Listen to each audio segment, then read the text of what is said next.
Sounds like nonsense. Nonsense. Sounds like nonsense. Now that sounds like nonsense. That sounds like nonsense. Sounds like nonsense. You know what to that me. sounds like? Sounds like nonsense. That sounds like Sounds like nonsense. nonsense. Sounds like Is this what it's going to sound like? Sounds like nonsense. Sounds like nonsense. No. Sounds like nonsense. It's nonsensical. And it sounds like this.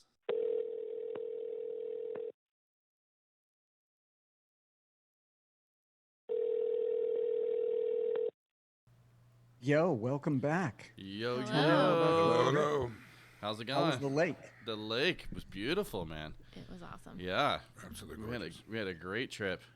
Beautiful. Saw eagles and bears. Eagles and bears. Yeah, baby bear. And the lady at the place that we were renting the houseboat from said that that was so rare. She had been working there for 9 years, and just recently she saw a bear for the first time. So Wow. that was really cool that we were able to see one. Yeah. And it was a baby. It was a little baby bear. It looked like a dog. It did. It looked like a dog. It was rad. We thought it was a dog at first. And what about the glorious eagle?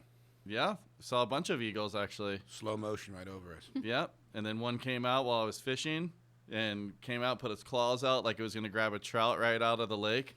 Right. And then it didn't. It just flew up. And then I caught the biggest fish that I've ever caught in my life and lost it. You said that you fished a fish. I That's what- fished a fish. I didn't catch it. Yeah. Hey, everyone. You We're go the into Sounds Like Eagle? Nonsense podcast. I'm Jeb, your host. On the number twos, we have Mr. Will Ridge. Hello, everybody. My beautiful wife, Sportney, is sitting right next to me. Hello. And out in Raleigh, we got beautiful Jeff. So- Each week, we're going to feature new music and bands you've probably never heard of. So are you guys ready for some new music? Yes. Yeah, we got a bunch of new submissions. great. I'm looking forward Yeah, to we it. got about 60 submissions. And just real quick, and I do want to talk a little bit more about the vacation, but I want to tell you some of the places where we have submissions from. It's really cool. It's going to take us a while to filter through all these, you guys, so patience with us. But we got Brazil, Philippines, Minnesota, Really? Ottawa, Slovenia, Montreal, Italy, London, Sydney, Phoenix, Australia, Washington, San Francisco, Bogota, Colombia, Wow. on and on, all through America and Canada. We have a bunch of submissions too, so really stoked. That's amazing. There's some real standouts in there, so Yeah. Thanks for reaching out. yeah, you very much, super yeah. stoked. How did everyone like our happy hours while we were gone? Audience, I'm asking, not people in this room. I Did you hope play both? Yes. we wound up playing both because we just took 2 weeks. Yeah, I know. They're I back know. to back. Lazy. I know, man, No, but no, it was no. so nice to have a little bit of time just to, get away from it all and no work. Everything. I think I pretty much caught up on my work this week. Yeah. I'm feeling like it's back to normal. I had to sleep for a solid 2 days. Wow. I mean, because my body was so bruised from falling off the top bunk to surfing, not surfing, but wakeboarding. Wakeboarding, yeah. It took me 33. I'm not lying. It took me 5 days to re-heal. And it sucks. Once you turn 40, everything's dog shit, you know? Will was the first one to get up on the wakeboard. That's true. It was. Nice. I've got video of it. You did it like a pro. Oh, yeah. I was surprised. I couldn't get up. No. It was pretty. It was that my body. There was a lot of flesh going through that water. But you could feel the boat when I pulled, didn't I? Did you? Yeah. I mean, but with everyone that was Yeah. doing it, except for the little kids. Yeah. Well, anyways. It was awesome, man. Yeah, I forgot. Will, in the middle of the night, the first night, we just hear, BAM! And then, I'm okay. It's like 3 in the morning. I thought all the girls or people were gonna make it's sinking. Yeah. And I don't even know. And then I guess I went back to sleep and I walked in somebody else's room. I don't know, but I learned. Guess what I learned? What What? did you learn? Sleep on the bottom bunk. That's right. That's right, yeah. And then on the one that pulls out to a queen size, too, so you have a little bit extra room. It was hot, A man. shorter fall. Yes. Brilliant. I mean, Yeah. Learning. it was 107 degrees that first day that we were there. It was hot. The water was warm. It was just so amazing. You lived in the water. Yeah, you just sat But there. the water was perfect, so me and Courtney slept on the top deck out underneath the stars basically until about 1:30. We saw the comet. Oh, That's yes, right. we did see the comet. That was awesome. Saw a comet, satellites, and shooting stars, huge shooting stars. Really, really great. Yeah. My skin is peeling right now because I got the worst sunburn the first day out. Oh, And so, Nice. yeah, I was lobster red. That's what like it was. like hospital sick. Yeah. Red. Uh-huh. I thought she was gonna have a miserable trip because she was so burnt the first day. She works in an office all day now, so Oh man. that skin, buddy. It was crazy. I didn't even get a sunburn. No. Yeah. I don't know. How was your little vacation, Jeff? You took the week off, right? Mandatory for work, so just did a bunch of stuff around the house, played with the chainsaw. Dodgers got off to a nice start. Saw that. Life is good. Yeah. That's awesome. Chainsaw. What's that all about? Did you Just buy taking one? some trees out. Did you buy one? Oh, I've had one. Oh, nice. I got a little So- chainsaw for free and it broke immediately. Oh, Yeah, but it was free. So, is that some soundproofing I'm seeing behind your head there? a little bit. Look at you. You're getting so pro these days. I know. Got some on the wall. Nice. It is I do need to move the soundproofing though. It's covering up A little bit of your the iceberg. painting. Yes, Yeah. I noticed that it was covering that up. Yeah. It's not a Courtney painting, but No, and I realized that I did not get to paint the kitten in the washing machine yet, but it'll happen. And I wore one of the okay, how am I? Lady A, I don't know. She told me how to paint kittens. So we're gonna work on that together. So Right? Nice. Doesn't that just sound so cute? Just what she's saying with her voice. Lady A, just Lady tell A. me how we're gonna paint kittens well, together. because Friends with Dr. L. friends with Dr. L, but we're trying to I don't know, hide names. I guess I don't know. Yeah. Oh, Speaking of names, what bands do we have on this week? Oh, we have United Defiance. We're going to play their song Cool Kids Club. And we have AHSTYN, and we're going to play his song called Beach. And then we're going to have Craig Jenkins, who's kind of a renaissance man. He's a promoter, tour manager, bus driver, club owner, farmer, and has been a sound engineer. So we're going to talk to him about a ton of things. Yeah, and we'll just let him pick a song from a band that, someone that he wants when he gets in here. So, we'll just do it like that and wing it. Yeah. Yeah. So, Will, how was your week back after? week was fantastic. I didn't do much, which was even better. I am back to not being sore, and I am happy that I'm alive. Yeah. Have you seen Solving? It's going crazy right now. Oh, it's nuts. And I just recently, I know we're going to talk about it later, but the Solving movie, but we'll get into that a little bit later. Yeah. That's weird. That was weird. My mother was an extra. Really? Yeah. So we'll get her. Is she give- fired up? Oh, yeah. She can't wait. She wants to give you guys autographs. All right. I'll take one. Yeah. Signed copy. Yeah. Nice. Yeah, exactly. The movie looks terrible. Okay, we can't talk about it. No. I had a great week. Went horseback riding with my mother. I take Oh, you her did? horseback riding Oh, nice. once a week. On Dooley? Wow, you have good memory. Yeah. No, Oh. Dooley died. Oh, no. Really? Okay, she was an old horse. It's okay. Wow. I'm joking. I don't know if she's alive or not. I'm very sorry. such a I'm sorry. dick. I know. That's a dick move, I dude. do apologize. We just recently Wow. rode on Dooley with my niece and stuff. She's totally alive. Okay, cool. Okay. All right. How All was right, someone that was else's week? Yeah, Jeff, how was your week back?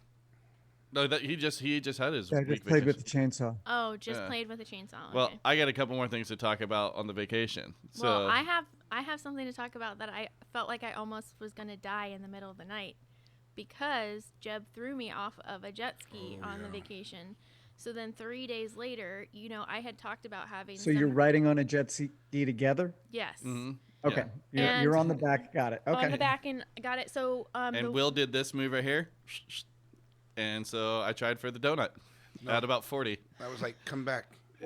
No, that was donut symbol in tried- the air. I tried to just stay on the houseboat because you guys know my back was hurting. I had been dealing with a chiropractor, and he's like, just keep it cool and take it mellow. So I was like, all right. And then Jeb's like, yeah, let's hop on a jet ski. I was like, okay, cool. This should be just like we're just gonna ride and be fine. No. So he does that, and he kicks us off somehow, like doing the turns or whatever, and then like. When I go into the water, like he bumps into me and then I have to push him off and I didn't know if my head was going to hit the jet ski. Anyway, so 3 days later, cut to, I am like my neck, there's a muscle in my neck that went to the back of my skull that just, I could not, it was so painful. It felt like somebody was stabbing me at the base of my skull.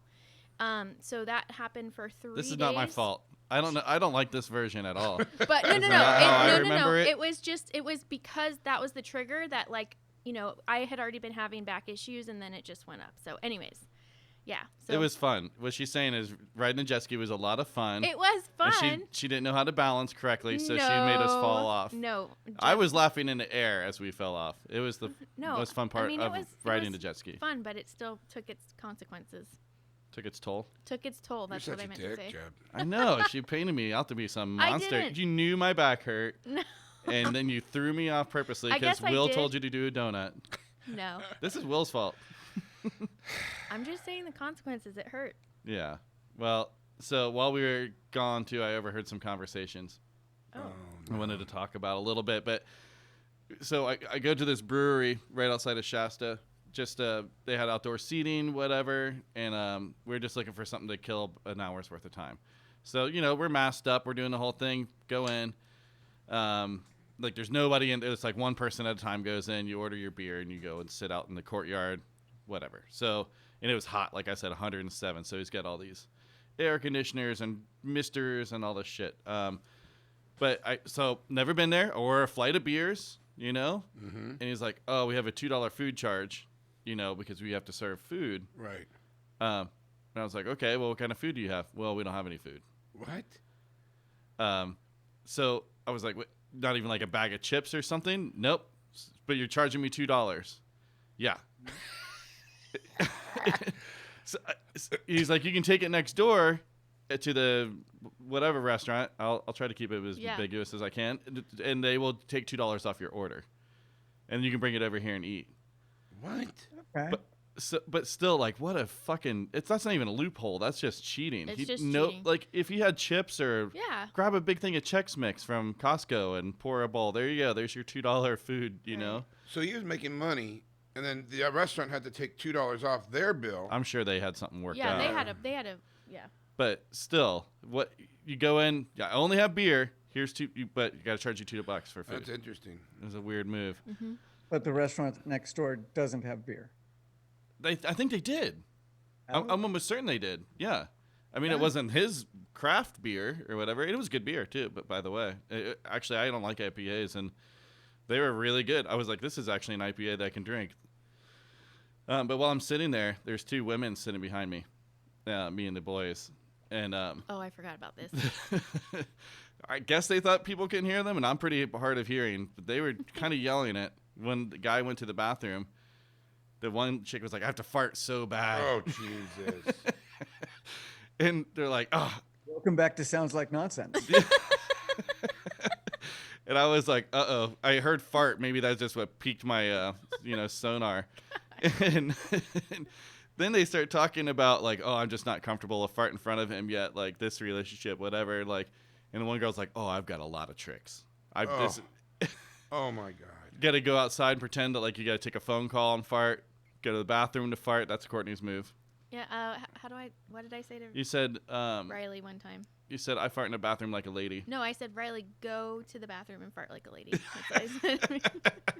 Yep. So, yeah, just wondering. Well, now, were these elderly women or young women? No, they were like in their 30s. They were just sitting there drinking, talking about farting. I thought it was pretty awesome. Wow. Yeah. And now, I wonder if they knew you were listening, or if they were just going to be, if they were just mortified. That's the question. Yeah. Were they doing it only because they knew Maybe you you were were too close to them. eavesdropping? No, we're far away. Like Okay. they have the tables all separated. And they, like I said, they had air conditioning going, all this stuff. Like, and I'm hard of hearing. I could still fucking hear them. Like, I have to fart so bad. I was like, oh. I was like, I'm so glad he bailed. And I was like, am I going to smell this thing? Oh, like, God. Man. Yeah, that's not nice to fart on your friends. Yeah, well, yeah, she was saving it. You check over your shoulder to see what they had ordered. Oh, my. I did. I saw what they were eating. It was sugary food and rice. But yeah, no, that was pretty interesting. I mean, out of all the wonderful things that we haven't seen or done in 2 weeks, you got to bring back the fart story. It happened to me. That's real life. I'm reporting. I'm out there hitting the streets investigating for you guys. What would be investigating really weird? flatulent stories. Now, why not, like, in the last week, have you, like, done something good for humanity, or? I started a diet again. And that's good for me. All right, I guess Nice. that works. Yeah, I lost 5 pounds. I think I could see it. You, you can't see it.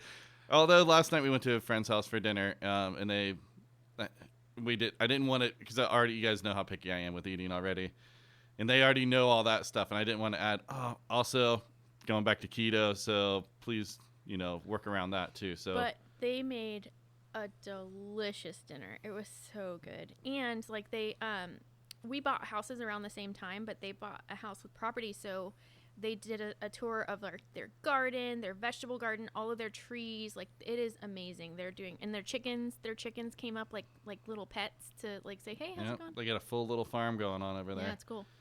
Yeah. Chicken for eggs. I didn't mean to shit Or on your eating parts, the chickens too. Chicken for eggs, Sorry. and eventually it will be, You didn't mean to shit on my fart? yeah. Story. Oh, okay. Yeah. So, all right. So then also after we did the lake, we went whitewater rafting. How was that?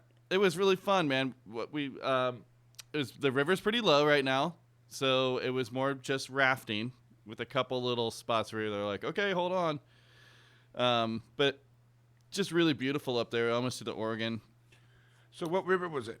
The Klamath River. Oh, yeah. Yeah, we were way up there, saw a bald eagle while we were rafting, and we wound up It was barbecuing in the little redwood forest there in the campground.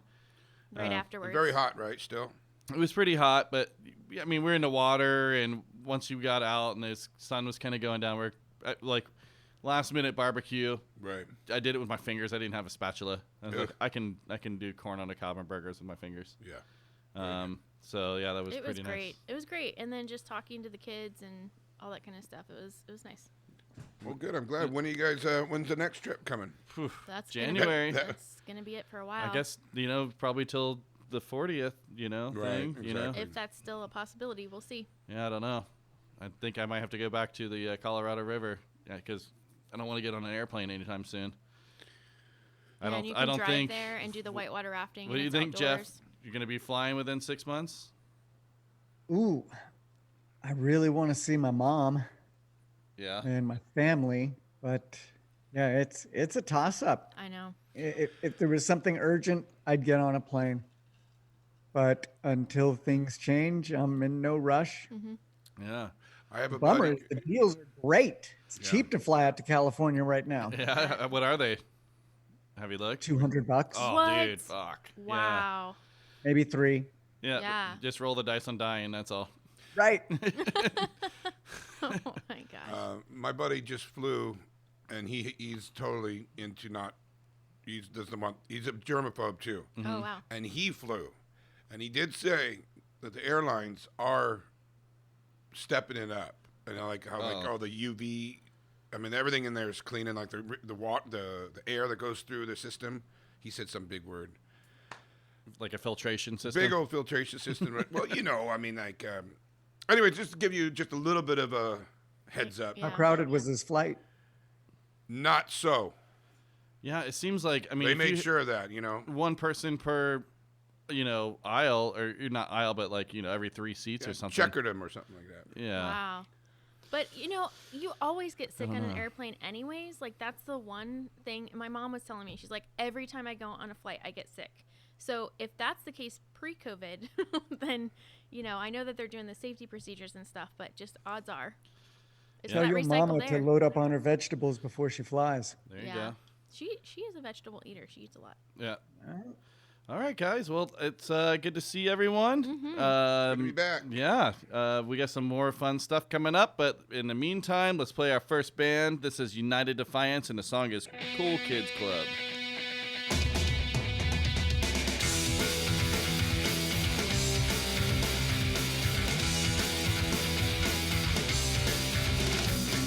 Welcome to the Cool Kids Club.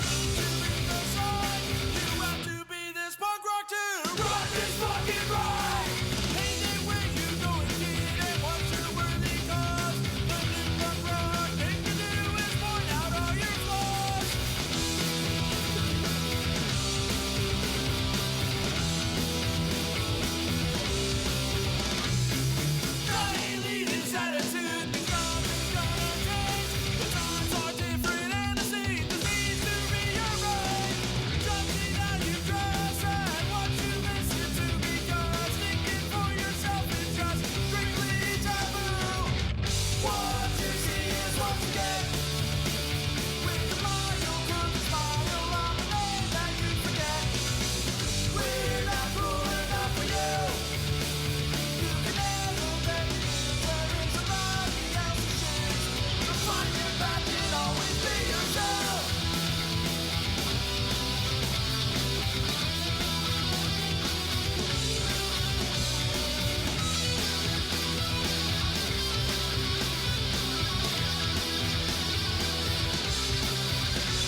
So United Defiance is a 5-piece punk rock band from the San Francisco Bay Area in California, playing a mix of skate punk and melodic hardcore. Their sound harkens to the iconic Fat and Epitaph bands of the mid-90s. United Defiance has shared both club and festival stages with numerous headlining acts, including Me First and the Gimme Gimmes, Anti-Flag, Good Riddance, Strung Out, Face to Face, 10-Foot Pole, No Use for a Name. Wow, Swinging Utters, They get around. Guttermouth, and many others. That's a crazy lineup. Good job, guys. Following appearances at both the Music for Cancer Festival and Red Bridge Fest in Quebec, Canada, United Defiance signed to the Montreal-based label Thousand Island Records. The band is in the process of recording their next full-length album, Change the Frequency, so definitely check that out. It's due out Awesome. later this year. United Defiance cordially invites you to join them for some tasty, tasty punk rock. Cordially invite them to send us another song when they have their new release. That's Yeah, right. totally. That's Yeah. right. Yeah, that's We'll even good. have we'll interview them. Yeah. Yeah, you guys. for sure. When you get your new album out, give us a call. Yeah. And anyone really, since I'm saying give us a call, 1-805-697-7070, and we'll play your message, however mundane or insane it may be. Yeah. So I think we know what time it is, right? It's Yes. time for Sport Sport News News segment. Okay, so last time I was talking about imposter syndrome and that I was launching something. So I just want to give an update that my launch went very well. I exceeded the amount of members that I wanted, and so I'm very happy about that. So just wanted to Big stressor for recap. Courtney. A very for big you. stressor, but Congratulations. I have people in my membership, and I'm super excited. Good. But what I really wanted to talk to you guys today about is there was one day on the boat where we were just kind of driving around, and that was when Jeb was fishing. But at the time, I didn't know he was fishing, and I get seasick very easily if I stay inside of a cabin of a boat while it's driving. So whenever I go to the islands and do diving and stuff, I always have to stay like on the outside of a boat. So when the houseboat was kind of trolling around, I always stayed up top, like on the thing that was covered. And so I just like walked down, and Jeb was just sitting there looking all peaceful, like fishing, which he's not normally like a fisherman. He doesn't really enjoy it. He was having a great time. Well, I that's know. because I almost caught the biggest fish of all time. I know. So, but that was before that. I actually have video of you fishing that fish, and Yeah. not catching it. But, but the thing is so I was like, oh man, this is awesome. He was listening to some music, just sitting there having a drink, fishing. So I sat down with him, and we didn't really talk much, but we were just listening to a really awesome playlist that was kind of eclectic. It wasn't like in any Oh, that one- was my favorited. Yeah, or it was all his my favorited. Hearted or whatever on Spotify. Yeah, and Because we have no service, right? So that one is always stays downloaded. Yeah. so it was really cool because every now and again I'd be like, man, that's a good song. And then he would do the same thing. He's like, man, this is a good playlist. And so I asked him, I was like, do you think that you could be in a relationship with somebody long term who doesn't share your music preferences or, just that kind of thing? And he's like, oh, that's a podcast question. So I wanted to bring that up because I think it would be extremely challenging, because music is for us especially, it's Yeah, such a I big think part it's of our life. different because we are so into music all the time. But the people who are listening Oh, yeah. also probably music is a big part of your life too. So that's why I wanted to ask you guys, like, what do you think? Jeff, you go. I think it's for the people listening. Are we going to wait for them to call in live? No, I'm You talking call to you in guys. live. I got to make a phone call real No, quick. I I got to go pee. So it would depend on how avid of music fan they were. If they were equal to me, then it's going to be a bit challenging, but it's also good to hear somebody else's playlist and expose me to different music, share those things. If I guess it would depend on the playlist. If it's pop, it's going Well- to be a tough one. Ugh. Yeah, But or if like it's something techno. reasonable, I could get into it. Even if Yeah. it's pop, I can enjoy. I do my best to try to find something to enjoy about everything. Mm-hmm. I can't do that. I can't, dude. You could, you choose not to. Thank That's you. right, Yeah. And yeah. it's my body, my choice. So going back to the airplane thing, one flight we had somewhat recently. Yes. TechNO dude sitting behind us playing techno through his phone, no headphones. Oh no, It was loud. illegal. And the lady came up. She's like, "Can you please stop that?" And he was like, So then he turned it down. She went away, right back up. She came back by. Sir, wow. can you please turn What a this dick. off? He was like, ugh. And then he turned it down, but never headphoned it. And so I just And had she my stopped going earbuds. by. She stopped. She's just like, forget it. I just put my earbuds in Did her and part. listening to Stephen King in my my earbone. Don't you think that most people that listen to techno music are those kind of people? I don't know. Are you about to say the R word? Are What kind of people? Yeah, I don't know what kind of Assholes. people. Assholes. Yeah. dickheads? No. Like my music is. There are assholes who listen to all types That's of music. right. That's exactly right. I was gonna say the same thing. Yeah, but no, I get it. Yeah, I don't know. I don't like it. I don't like techno at all. I can't get there. That's the thing. And if you are out there listening and you like techno, it's not a judgment on that. It's just like for me and Jeb, like that's one type of music that I just, even as a kid, I tried to listen to it because I had friends who enjoyed it and stuff, but it just never resonated with me. And it stresses me the F out on an airplane. You can't Do you say know what I'm saying? fuck. No, like I just was trying to be like, do I really drop it? But no, there's no reason for it. But like, Oh. yeah, so This is me out on the ground, let alone in an airplane. that's what I'm saying. But like, there's just, oh, man, What, it's just. what certain about things. you, Will? Is Stacy doesn't seem like she's super into music, and No. that's a big part of your life. Yeah, she is. So it works. Yeah, works. She does not like any of my music, anyways. She doesn't like your music? Not my music. You're full of shit. Not my style. Not my playlist. Not my music I listen to. Oh, okay. That's yeah. what I meant. Okay. Absolutely not. So, What does she listen to? rap. What? I know. Really? I know. I would not have put that. I would not have guessed that either. That just. Who but- has she turned you on to? Who she turned me on to. Yeah. Yeah. Oh, I think it's all old school now. Like, like the Notorious guy. Oh, yeah. Biggie Smalls. Yeah. Yeah. I like Biggie. Yeah. I mean, Riley's damn near ruined rap for us though at our house. But in all fairness, he only plays the same like 5 to 6 songs. So it's like, Oh. oh my gosh, He's killing me, listen dude. to something else. It sounds, dude. Migos. I sound so old right now. It sounds like a car door slamming over and over and over again. It's 9 o'clock in the morning. I hear.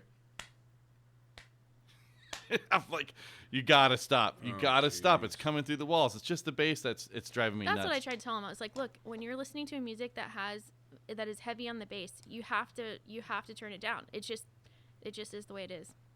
Yeah. Well. So That seems to be the whole point of the story, is being aware of your music and other people's space as well. well, it turned into that, yeah. But I was just curious because I really was thinking, okay, if something happened to Jeb and I had to get into another relationship, which I don't think that's going to happen, I think I would just know. Anyways, another time. But I don't We got think. Talk about me dying whenever you want. No, Yeah, it's fine. no, because we've already had this conversation. But I think that I don't know if like somebody that I was dating or something was into like, well, I guess techno or maybe opera. You know what I mean? Like, I think opera is cool, but like that's the only thing that they wanted to listen to all the time. Like, Oh, give me anxiety. I would have a hard time with it, like extremely hard, because it was so easy. Like me and Jeb just listening to that playlist, and it was like, yeah, we both jammed out to it. We both we had that connection there. So I don't know. It's all over the place too. It's not just punk. It's, Right, It's got stuff. That's in the thing about it, is it was an eclectic there. playlist. It's got some Jungle Book song in there. It was just What is the song? I want to be like you. Yeah. That fucking song. What It's- does Riley it's a say? jam. It slaps. it slaps. Oh, jeez. Yeah. anyways. Yeah. No. Yeah. Riley's got his speaker taken away. That's true. And I just took it. I was like, "That's it. Last warning." And I went crazy on the courtyard, our new courtyard. The speaker system out there is ridiculous. Yeah, It's you damn said near it like my PA system here in the studio. It's too gnarly. It's way I'm sure too. your neighbors will love it. That's the thing. I'm like, Riley, like, if you're gonna listen to something and you want it to be a little bit louder, you're gonna have to pick something that's not just gangster rap, dude. Like, we live in the kind of country. Well, it's like, not even just that. It's like it. When he was listening to like Dead Kennedys and all that kind of stuff, I'm like, you can't listen to these things that have like cuss words and like political things in them and blast and it. blast it. Like you just have I was to. like, you're ruining relationships for me. Like, yeah. I'm sure your stepmom or whatever you want to call it that lives next door is super over it already too. No, I'm sure she's fine. Uh, I don't know. Yeah. It can be really loud. We do try to just be like, turn it down so that it's not crazy. But that bass, it just cuts through everything. Mm-hmm. And I'm not taking the speakers away because it's something that I enjoy. Well, those I those just speakers were meant for a much bigger house. They were. Just You saying. told me it's blaring. It's awesome. You have to come by and listen. Yeah. Check out the new fire pit. I'll just stay at home and then you turn it up and then I'll listen from there. How's that? That sounds pretty good. All right. Hey, so should we jump into question of the week from 2-3 weeks ago, whatever, when we last recorded? Yeah. Who wants to go first on this one? You got to reiterate the question. Okay. The question was, if you could have any car, what kind of car? Oh, Jeff is like, he's forgotten. But it would be I'm remembering now. like it'd be like I don't know. Courtney was inventing cars. Hold on a second. You need to stop. So I don't know if we should set parameters No, or not. there's no parameters. You said Mhm. any car, no budget. Right. So that's it. Okay. Any car you want. So you're putting your own car together. You'll see. You'll listen. Well, I'm why don't going you- fourth, so I'll Okay. find out. He's and I'll going. go third. Okay, I'll just go then. 'Cause Yeah. You guys keep throwing me out there. Yeah. So, I would love like one of those vintage like trucks, like the Ford trucks that have like it looks like a bubble. Yeah. You know, Not like the they're- Model T, like it. Not the Yeah, Model yeah. T, but the one with the flatbed Right. because like then you can like something from the 50s. something from the 50s. Why flatbed? Because then you can actually use it for stuff and like carry stuff around. Like I just think that's cool. What And color is your Her, truck? her chicken cages and I like- bales of hay. Her ham. Her yeah, hand. I would never lose it there. Oh my. I like the kind of like baby powder blue or like the teal, like the green, like with a little bit more green on it. I Right. really like that. Huh? But I would want an electric motor in it. So I would want it to would be a vintage electric car. Then Jeb goes, well, that's not fair because that doesn't exist. Then he talked to an old client this week who's doing that same thing. No budget. It's available. Oh, well done. It's cool. I Yeah. have a Well client, and he just restores old vehicles and stuff, like really high end, and now he's making them electric, Really? putting electric engines in Just this week. And I had told you that 2 weeks ago. I know. That's what I wanted. And you're Yeah. like, no, that's not realistic. That's not possible. them. Yeah. Could we Uh-huh. make this happen? We could, I mean, well, we'd have to I- have a It's no being budget. made I mean- to happen. I don't know if me and Courtney can make it happen, but That's maybe right. if you're pitching in too, we. That's I right. mean, what do we mean I by have we? a 66 Ford truck that's powdered baby blue. Are you kidding me? No. But it doesn't have an electric engine. So Yeah. I could support the actual car, Ooh. and then we'd have to talk about the engine. I cannot imagine how expensive that is to do. Yeah. I mean, it's got to be gosh. 100,000 to do it. Why not put a diesel in and use it with the Oh, the oil? oil? Oh, okay. So it smells like donuts every Let me time ask you a drive. question. Why do you have this truck and how did I not know about it until just now? I've had this since I was 18 years old. What? It's been with me ever since, and I'm 100 years old now. So Do you ever drive it? no, I don't. Why Would it not? start if you tried? Yeah, would it start? It does. It's the best car I've ever had. Truck I've oh ever my had. gosh. Yeah, but it's just it's kind of retired now. Well, Hmm. yeah. All right. Well, I'm gonna go second. So I'm thinking I'm torn between two things, and since Courtney's merged, I think I'll do the same. But if I could just pick like an everyday use vehicle that I would like, I would just get one of those new Tundras. I like You have loved those I forever. like the Tundra. I like that kind of coffee color that they have. It's like it's brown, but it's like light Oh, brown. it's disgusting. You don't like that at all? No. Really? But it sounds like you're setting up to say, but I'm not going to say the Tundra, even though I just said the Tundra, and my real pick is Well, so because you shouldn't get a next pick until everybody else. You do this every week. I know. I know. It's a Because pattern. you've been gone. all right. Well, you don't even have a pick yet, so Am I next? No. No. All right. Well, okay. What's the word then? I'll save it. That would be it. Oh my gosh, that's amazing, Will. Oh, there's a photo of it. Yeah, show Jeff. Show Jeff. I've seen it. That is awesome. Oh, beautiful. Yeah, well, we can make this electric. Oh, all right. We're Sorry, going to talk to Leah. sorry, I interrupted But- everyone. Go. But Tundra, so that would be your. Yeah.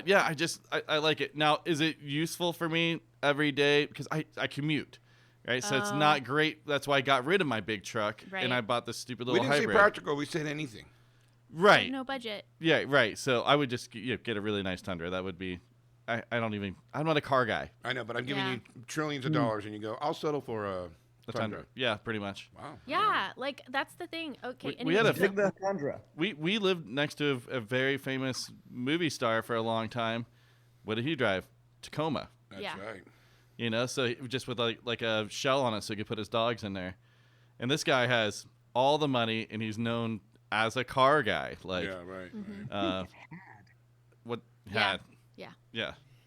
But so, all right. Well, Will, what's your pick? Oh God, I have so many, but I'll go with I'll go 1961 60s Cadillac Ooh. Mm. with the fins. Yeah. Low. right? Convertible. Yeah. Nice. Color? Pink. No, I'm just gonna go with standard black. Yeah. Oh, okay. You know. And Did you say that at the beginning? I'm sorry. No, I'm I not. didn't. Okay. I mean, but there's so many cars I like, but I'll go with the Cadillac. Weren't you restoring a car I'm recently? restoring a 1961 DeSoto, Oh, okay, yeah. and that has some incredible fins. What's happened with that? That it seems like you're all over that, and then Long I haven't heard story, anything all about it. kinds of stuff, you know, just I don't know, sadness everywhere. Anyways, 61, Eeyore. 62, whatever, it would be great. That's mine. All right. Okay, Jeff? all right. I think my buddy restored a 74 black convertible. It was gorgeous. Yeah, I bet. Huh? Yeah, I don't. Long. I'm not My not pick- well versed.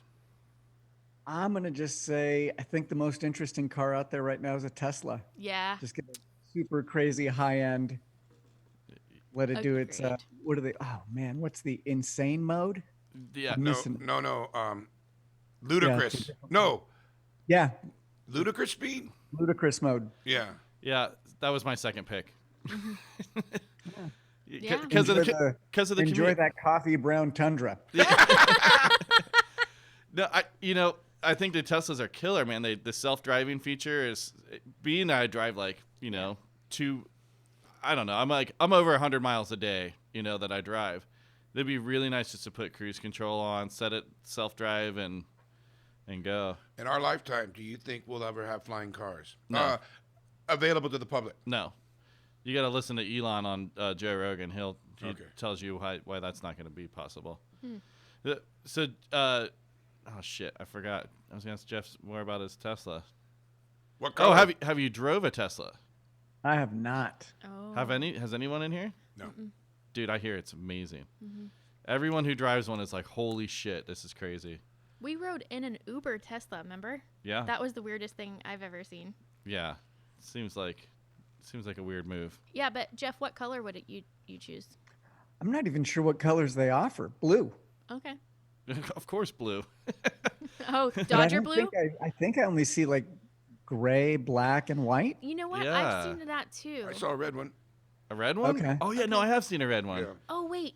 Doesn't the lady from Reno 911 who's now in Goldberg's have like a green one or something? She talked know. about that in an episode, I think, of a interview. I don't know. What car do you drive now, Jeff?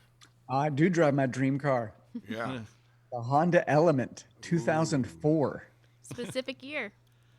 Is that the cube one? Yeah. Yes. Nothing incredible about that year that I'm aware of, Okay. other than it was one person owned it before me, and I got it with 76,000 miles, and I now have like 106. Wow. So it is my dream car. I plan to have it forever. I'll get the engine rebuilt. It's just perfect. Wow. Okay. That's awesome. I'm not much of a car guy, Yeah. so it meets my needs, gets the job done. That's kind of where I'm at. Like, when I was a teenager, my dream car was an Acura Integra, and I got one. And I Yeah. loved that car. It was a stick shift. It was so spunky and speedy.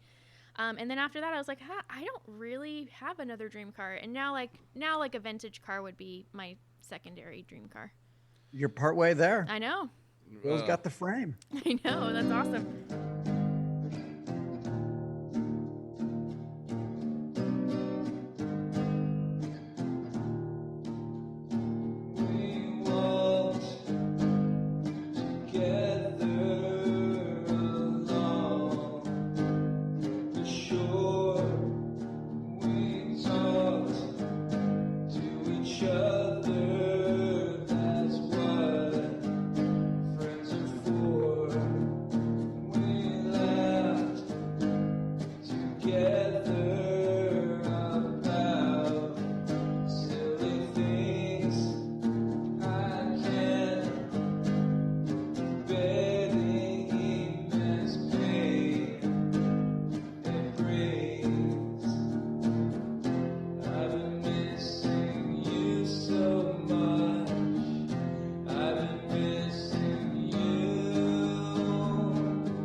So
right, that was AHSTYN. I like it. Austin. Well, I mean, he goes by. The band is Austin. So that's another one where there's just a typo. No worries, Jeb. I'm not trying to bag on you. Okay. But yeah, so apologies again. It is actually Austin. Jeb switched the H and the S, so it's AHSTYN on Spotify. So if you go to look for it, so this is a one-man show. Yep. Austin Ryan Hoffman. So thank you very much for submitting. Thank you very much. I liked it. Local guy. And so he put his band hometowns as Riverside, Thousand Oaks, and Santa Barbara, and he started his music career in 1991. And he wanted to give a shout out to his friend Jan Landhier and Dylan Douglas of He used to play bass for Jan for a little while. Oh, okay. But yeah, Like, he wanted to give a shout out to those two. I don't know how friends. you pronounce his last name there. I think it's Jan Landhier Band. Yeah. That's what it was. And Well, I think he's got some albums out too. Yeah, I always thought I remembered seeing Land here, but on the thing it says Land Fear. So I don't know. It might have been a typo as well. We don't judge on that because we do typos all the time. Yeah. So no, that was cool. Something a little different, more mellow than our regular punk stuff. But Yeah. It was Like- good. Blowing it down for you. like we said, any kind of music's welcome, right, Jeff? Anything. That's what I say. All right. Yeah. Yeah, we got some other, like I said, we got a ton of submissions recently, and we got one that was pretty far off course from what we normally do, and I was like, are we going to pigeonhole ourselves here? Or are we just going to, No. So we're just just open gonna it keep, up? Yeah, we're gonna keep showing it, and if it's something that you guys are like, nah, you're going down a weird lane. Feels a let little us weird, know. like if you're like, some symphony somewhere, I doubt you'd want to even be a part of the show. So, Right, exactly. You know what I mean? It seems weird. That's why I was like, are you guys sure? Have you listened? Yeah, You just know? take a listen first. I mean, yeah, we'll do it. Yeah, just make sure Yeah. we're a good fit for you. Yeah, unless you're a techno band, then you can go fuck yourself. No, No, sorry. no, Yeah, no techno. no to that. What Jeb said. If you're a techno band and you heard what we just said and you still want to try, Techno. That's a hard no. All right, so we're not going to do the paranormal, but we're going to do our culture. Do you get your little piano out? Oh, yeah, we're doing the. Yeah, we're going to do it. I okay. almost. It seemed like such a great opportunity for a Bigfoot type of situation. Did you at least go looking? I sent out some calls. Oh yeah, we Do called. some research? Oh, But yeah, no, I was keeping my eye out, dude. That's I actually really thought when I saw the bear, I'm all, holy fuck, this is gonna be. Oh, but I was just, oh man, so badly wanting it. there is a new Bigfoot movie out that Will sent me a link to that is happening tonight. Oh yeah. But Tonight? it's I don't know if you can handle the Australian accent because it's all Australian. It's Australian Bigfoot. Yeah. Wow. Supposedly it has a pouch. Yeah. What? Well, because all of Oh, those. because kangaroos. Yeah, all those marsupials down there. Yeah, but I don't know. I'm into Bigfoot with pouches. Hey, you're into a lot of things. Okay. Goodness. And Jeff sent me a link too for UFOs, saying there's a new. I'll give you the cliff notes. There's a new committee or whatever that is going to be more open to the public about what their findings and whatever. But basically, they're saying like, yeah, we've got to crash stuff that we think is UFOs, and they're testing it. And they're saying it's metals and things that we can't make here on Earth and whatever. And Tom DeLonge was right. Do you know who that is? That was our guest. No. Does anyone know? Jeff? Blink 182 guy? Yeah, there we go. Oh yeah. So He's not right in which way?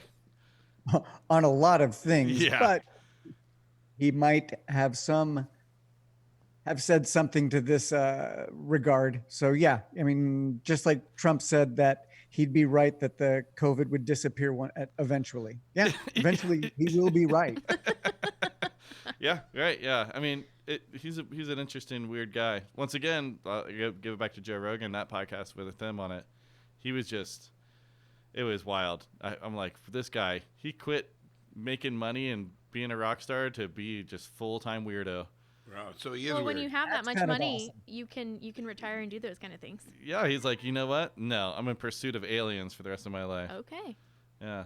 All right, well, let's get to culture. Well, Do what you love. that's right. we got a little paranormal in there. Follow your a little passion. bit. Follow your passion. All right.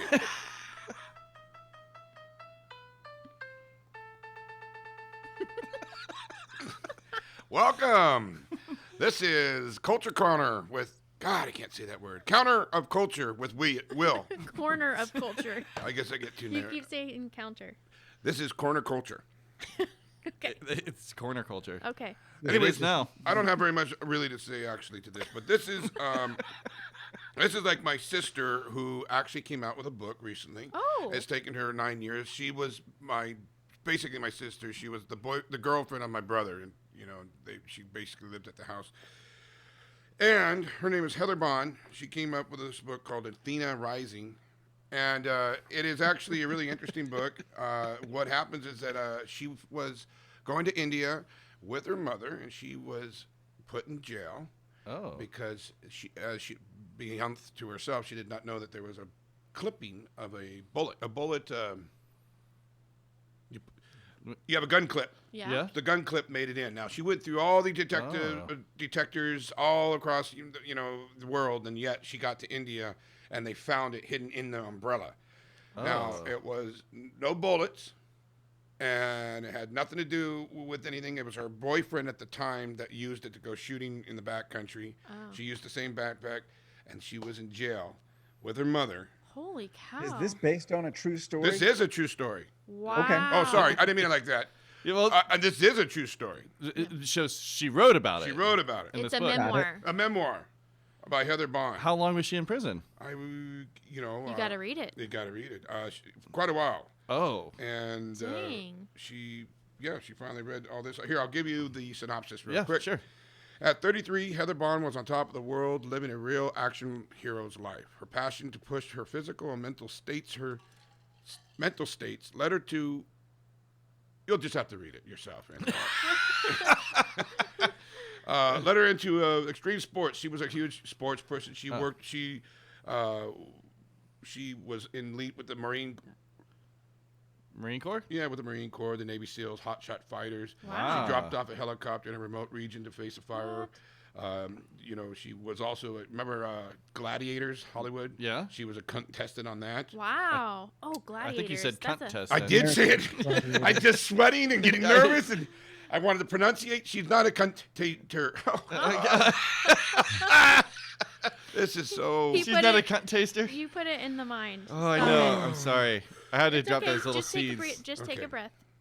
So that's crazy. She's badass then. Right. So with her mother by her side, she set out on a spiritual journey that landed them both in a West Bengal Indian prison, accused of terrorism. AHSTYN Rising takes us under the reader of an odyssey through the tears and pleasures of an Indian prison. From Pleasures. sexual Let's harassment. Focus a little on the positive. Yeah, Right. there's pleasures in there. With red flag warnings, ignored, and poor choices, Pandora's box opened, leading her deep into a destructive relationship and betrayals. Wow. Chaos, confusion, and heartache can teach compassion and forgiveness to all those willing to transcend. Wow. This is her story of the rising. Dude, I want to read that. I Well, know, I it sounds brought it for interesting. you Thank you. because, but it's need- just so crazy because, I knew this woman my whole life, Right. like a sister. Right. And they didn't tell you how long she's been in prison. So, Okay. But she said it was hell. She said it was just terrible. Wow. And I'm wondering if she was really CIA or something being sneaky and get caught. I mean, if she's got all those accreditations there, yeah, she does. maybe she is a sneaky little sneak. She's a sneaky little sneak. Pitter patter, pitter Anyways, patter, pitter patter. Anyway, so that is it. I'm going to say it again. AHSTYN Rising. It's a book that's out. It's in Chaucer's right now. It's a memoir by Heather Bond. It's an interesting story. She is an amazing woman and was a wonderful firefighter. And you should see this. Does she still live locally, or? She lives in Santa Barbara. She lives up in the mountains. Yes. Oh, nice. Oh, cool. Very cool. Wow. Nice. So anyway, If you go to Chaucer's website and you put in sounds like nonsense, You get Nothing nothing. happens. yeah, absolutely nothing. nothing. Yeah. But support Chaucer's local in Santa Yeah. Barbara. Yeah, those bookstores are coming to an end, so I'm really hoping Is Chaucer still open? Yes. Yes. Chaucer's, and there's another one that The is Mesa bookstore, right? not that one. That was a recycle. There's one downtown Santa Yes, Barbara, downtown. small, petite. I cannot remember the name. I'll Booked have in. to. Booked in. Yeah, Yeah, they are still keeping in there. they got good books like It's a old. Thing of the past. And I know it is thing of the past, but if you are out there, Heather Bond, AHSTYN Rising. Yeah, I'm Very sure you can get cool. online and Audible and all those Yeah. other things Yes. Counterculture. over. Oh, you feel better? You Yes. okay? Woo! I was going through a hard time right there. I know, man. You were sweating a little Oh, bit. everything on me. We touched on the paranormal. I just want to give a little studio update. Oh, please. So, all right, 2 things have happened Okay. in the middle of the day. So, one right before. Well, no, here I'll do the one that's the least spooky. So, I'm in here, and I see the fucking shadow thing again. No way. I can't. I'm in here all the time, man. Yes, Have yes, you yes. ever seen a shadow of a car driving by all this time you spent in the studio? No. A shadow of a car? Right, or anything like I see because it right now. The car's going by? like No, like no, no. like, Like, a, where it goes. like Oh, you know I'm- like room. so Absolutely not. No. right so yeah so I don't know so I saw another shadow that was weird because it just made me turn. I was like, oh, someone's in here. I actually saw it just now. That can't be explained. No, can't be explained at all. Okay, so here's the weirder one. So right before going on vacation, I'm talking to my dad. And I have speakers that are suspended from the ceiling, really heavy speakers. Oh, yeah. And this one over here by the door, I'm just kind of, I think at most people, they walk around and they talk on the phone, you know? They walk around while talking You on pace, the phone. you Pace, pace, you yeah. know? And so I'm kind of doing my laps around the studio here. And then I notice that speaker is swinging. I have no music on because I'm talking. It takes over the sound system when I'm on my phone. And you have to realize, I'm sorry to interrupt, it's bolted. It's not swinging like from a chain or I mean, you could push, bump it. You could push it and it will go, but it's just me in here. And I noticed, and it's swinging pretty good. And I was like, "Oh shit, Dad, we're having a hurricane." Hurricane. yeah. They're having they're having a hurricane right now, so it's on my mind. Earthquake. But I looked up the chandelier that is on a chain. It's not moving at all. And they're right next to each other, right? They practically connected to the same truss, one truss over. Dad, So, stop! You're scaring me. and come on, Jeff. He's never gonna come over here. He's blaming the planes. Yeah, I can't come Yeah. because of the planes. He's scared of the room. That's right. So your shadow car, Yeah, could you get the model, make, and license plate by chance? didn't. No. Any No. idea what type of car? It was a tall man-shaped car. Yeah. Yeah, I don't know. Oh, my goodness. Yeah, so that's it. Spooky I stuff. like it. I just, I mean, we got a skull hanging over there. Skulls everywhere in this place. Yeah. And Oh, so you've invited this spirit in. Yeah. No. Oh yeah. No. And we tried to go to Winchester House on the way back, Oh, you know, yeah. from San up north. Jose. Because And they were doing an outdoor ghost tour. no, it was not out. So Yeah. they're letting you do garden tours, right? Which is stupid. And then at night they were doing. If you had parties of 4 or more, they had a nighttime ghost tour. So Oh, I it thought was that a was still private party. outside. So if you had 4 or more, they would do a little private party, and they would walk you through a guided session. Tickets went on sale like 10:30 the morning that we're going in to San Jose, and I'm like, yes, and they were going on sale for the next week. They were Oh. Yeah, so- but they went on sale the day we were there, so that was awesome. almost so close. Riley was like, I'm not doing that stupid house. Blah, blah, blah. Anyway, so It's a good call. You should have given him the $5. I think it's probably more than $5. Oh Yeah, yeah, it probably. was more. Whatever. Yeah, how much are the tickets for that? For the ghost tour, I think it was like 25 to 30 or something. Yeah, that seems about right. The garden tour was much? only like 12. 25, $30. Oh, beautiful. Have you seen the new Winchester horror movie that came out like last year? No. No. It's awesome. Yeah, it was pretty good. I mean, it wasn't. Look at really- that. It wasn't anything crazy. You but- hated that last one that I watched, the plane. Yes. Oh my God, it was gosh, that was horrible. so What bad. was it? Passing flight 7507 or plane? something. It was Oh, that disappears. Soul Plane. No, just weird things are happening. I don't want to ruin it for you. Yeah, don't ruin it. There's. I'm never gonna watch it. No, no, Free- he's not ruining it for the audience because if you ever do watch it, it's just the cheesiest thing ever. It's very stereotypical and whatever. Then a big twist. Right as I No. was like, I can't take it anymore. I'm changing the channel. I started looking for it. Something happened. A big twist, and I was like, "Uh-oh, it got me back." uh-oh. And then it ended, and I was like, "Okay, all right." Just as it lost me, something happened Reeled and you back in. just got me. Yeah. Wow. Oh, yeah. What about this? I don't know. Speaking of horror movies, Yeah. What about this Christmas movie coming to Solvang? have you seen this, Jeff? Oh, jeez. Well, he did because I sent it to everyone as soon as I saw Oh it. my God, it looks. It's snowing in Solvang. It looks yeah. like it was made for the Lifetime movie Yeah, channel. I'm sure it was. Yeah, or Hallmark or something. Yeah, it's one of those kind of quality. Yeah. So Oh. with that in mind, you should expect it to be exactly as it is. Right. Yes. I never saw him shooting it though. I don't remember them. But shooting I mean, it your either. mom was Yeah. there. When Yeah, did they so shoot when- it? Don't blame me. I don't know anything. Oh, you don't know? I don't know anything. She just told me. I sent that thing to her, and she said, "Yeah, I was an extra." I'm like, "Oh, cornball." And she was, they got their little cider afterwards because I guess it was during the winter. So Oh, I mean, Solvang is a Christmas town, dude. Like, Like a year-round Christmas town. it's super fucking weird down It is there. very strange. it just, the It's little also a love story. Surrey cars. It is a love Definitely story. check it out. The Yeah. Surrey bicycle almost runs over her, Oh, that's right. Yeah, I saw and that. then they fall in love. Yeah. No one's ever seen that plot before. No, if like a spicy lady and whatever. I she's don't all dig like, this town. That's right. I'm a Yep. city woman. Yep. I don't like little towns like this. Uh-huh. And then then she has to get hooked up with the city coordinator. Oh, Well, we oh, got to put sure. on a Merry Christmas play or something. And then I don't do that. And then, oh, you sexy lips. And I think you should have wrote this. It makes me think that we did not go over the puppet show at all yet. And that, Yeah, we need to work on that. Mm-hmm. We had some funny That ideas. could be the project, Solvang alternate Christmas puppet show. That's right. Oh yeah, we can have Yeti in there. I mean, he's there with Rudolph. Yeah. Oh, that's right. Fuck yeah, dude. You know why? Because Why? he's real. He exists. Well, yeah. Just wait till we have the whole Bigfoot themed show coming up that I'm working on. It I'm is- really looking I'm it is- excited. It is coming together. Maybe next week or the week after, I think, but we'll see. Yeah, it's gonna be fun. Yep. Fired up. I'm skipping way ahead, and I'm just excited. That's why. But we're going to wait. But I am going to say that you watched The Labyrinth. That is skipping way ahead, and you're gonna wait, I guess. That's what Keep you it said. in anticipation. Yeah. I almost asked the same thing when you first got on. I was like, I wonder if you watched The Labyrinth or not. So, okay, I guess we'll just have to wait until after we talk to Craig. He's going to be in here any minute.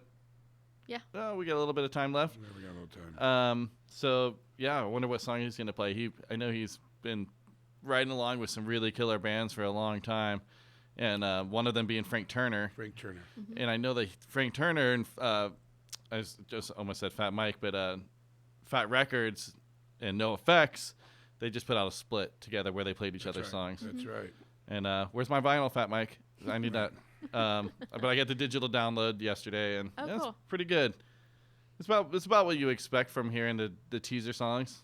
I So don't know. it's different than what you can see on YouTube. Because didn't we watch something on YouTube that Well, they were? that's those what were they the did, like teasers? the teaser. They did Okay. two. They released two, and now they have the whole album out. So Nice, very cool. yeah, I've ordered a bunch of vinyl recently. Mm-hmm. Yep. Of And that record or other no, ones? just That one and here and others, there, yeah. like as things are coming out, and I'm not getting any of them. It's so frustrating. The mail thing. Because it's not essential, right? I guess not. I don't know. But each time I do it, I'm thinking like, you're gonna order it like I think everything's gonna be like Amazon. Yeah, that's not sustainable. But like, I think what's happening is maybe they're saying, "Hey, it's gonna happen," and then they're gathering the money so that then they could, put it into production. So like, kind of prepay. That's true. Yeah. Yeah. Because it is expensive to do all these things. Hell yeah. you Yeah. know? Yep. A Yeah. little I mini definitely. Ponzi scheme they're running on you.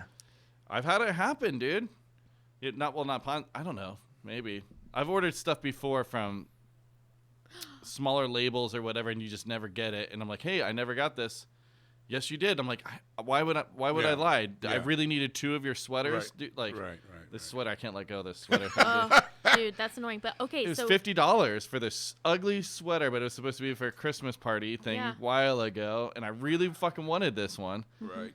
And it was from like a friend of a friend kind of deal too, and I was like, what the fuck? And then I see everyone wearing a goddamn sweater, and I didn't get it. never, not once, nor a refund. It was. And the guy crazy. just blocked me after Yeah. a while. I'm like, Yeah. fuck you, Oh. man. Yeah, Yeah. you got my money. You cashed my check, dude. I could see that. Like, you can see that I paid you. You didn't send it. Okay, I think so you're gonna have to let this one go. you're gonna have to let it go. But also, Fine. I just ordered something off of Instagram, an Instagram ad.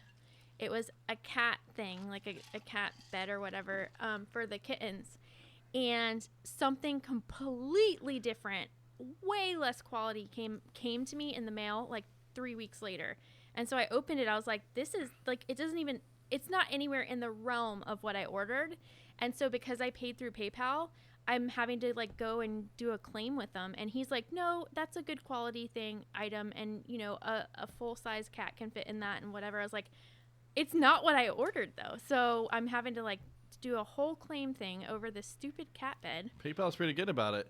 Yeah. And Will, we finally got our, I think, was it PayPal who got us our money back for the Flogamolly Oh, good. Yeah. hotel thing? We paid for the extra insurance, the whole deal. Yeah. COVID happened and they canceled it and they would not give us our I money. can't believe that. I'm Yeah. happy to hear that. It was the insurance company that we finally got. Oh, it from. good. Yeah. Mhm. Oh, And Courtney good. called everyone and they wouldn't give us, and we paid for that, Yeah. like Right. to be able to we cancel. paid for the insurance, and then they're like, "Oh no, it's not. Whatever." But Well, good. I'm glad you got the money back. Yeah. That's fantastic. That pisses me off. I know. I was pretty pissed about it too. By the way, I spent $500 on a cat box. What? Is it the one that cleans itself? Cat box? Yes. That's why. Yeah, cat box. And it sucks, and my cat pisses on me. He gets up on me and urinates all over me. What? He still shits in the box, but he'll urinate. And so I said, fuck this. $500 for a cat box. And he doesn't like it. He doesn't like it. So now we're back to a $2 cat box, Mm-hmm. and he's not pissing on me. But if Yeah. you don't know about cat piss, Oh, dude, Oh, it's bad, fucking especially horrible. boy cat Woman. piss. and then yeah, and then the fact that he's I- actually on me doing this, urinating, I'm pissed him off. What were you gonna say, Jeff? I was say, please expand on this cat piss. I don't know a whole lot about it. It's very You've never stinky. you smelled cat piss, dude. I'm sure I have. Well, I just thought he had something new on it oh man, from being so close to it. growing up, man, my parents had a friend who's had male cats or something, and you walked into the house and it just knocks you on the floor, man. Yeah, it's bad. They would pee on the side of the couch or whatever. Because sometimes they mark, and if they don't like their litter box, they'll go anywhere they want. And I think Clearly. Penny only peed on a blanket one time because that's the thing. Like if you leave clothes and things around, like they'll be like, "Oh, this is a great place to go to the bathroom," which is so weird. But yeah, Yeah, but it's interesting. Me being in bed, him peeing on me. That's he was insane. letting me know. I've heard of He cats. was Part letting of me. He was going. You Yeah, fucked what up. part of you? Jeff is asking what part of you.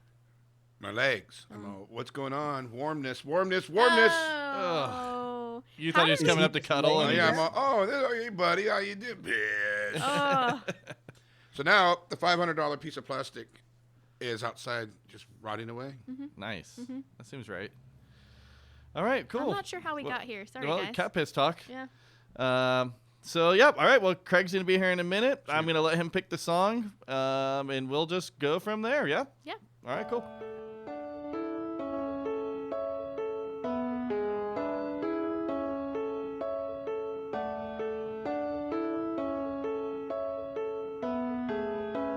Brothers and sisters, have you heard the news? The storm has lifted and there's nothing to lose. So swap your confirmation for your dancing shoes, because there never was a God. Step out of the darkness and onto the streets. Forget about the fast, let's have a carnival feast. Raise up your lower head and hear the liberation beat, because there never was no God. There is no God.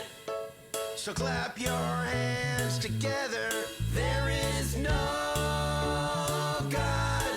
No heaven and no hell. There is no God. We're all in this together. There is no God. So ring that victory bell. No cowering in the dark before these overbearing beasts. No waiting until we die, until we restitute the meek. No blaming all our failings on imaginary beasts, because there never was no God. No fighting over land your distant fathers told you of. No spilling blood for those who have never spread a drop of love. No finger pointing justified by phantoms up above, because there never was a God. There is no God. So clap your hands together. There is no God. No heaven and no hell. There is no God. We're all in this together. There is no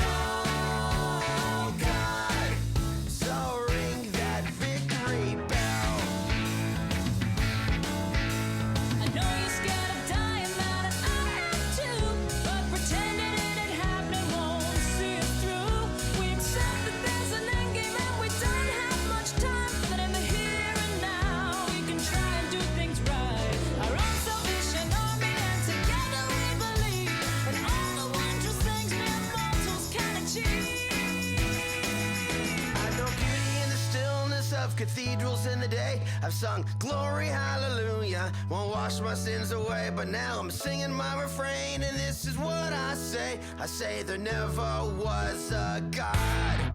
There is no God. Let's get the clap together. There is no God. No heaven and no hell. There is no God. We're all in this together. There is no God. Shall ring that victory bell.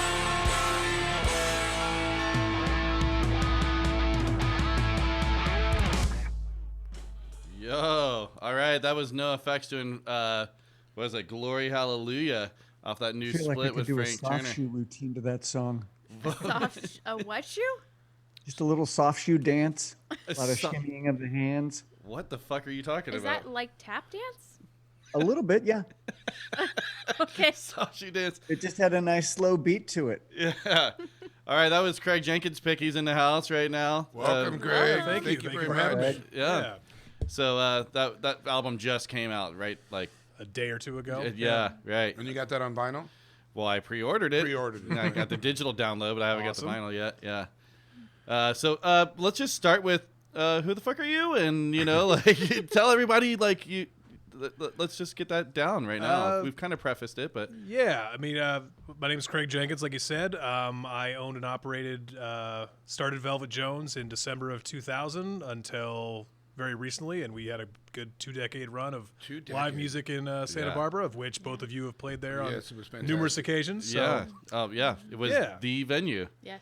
Yeah, we did we saw a void in Santa Barbara. We just tried to fill it. Yeah. It's like when I was trying to go to shows in the '90s.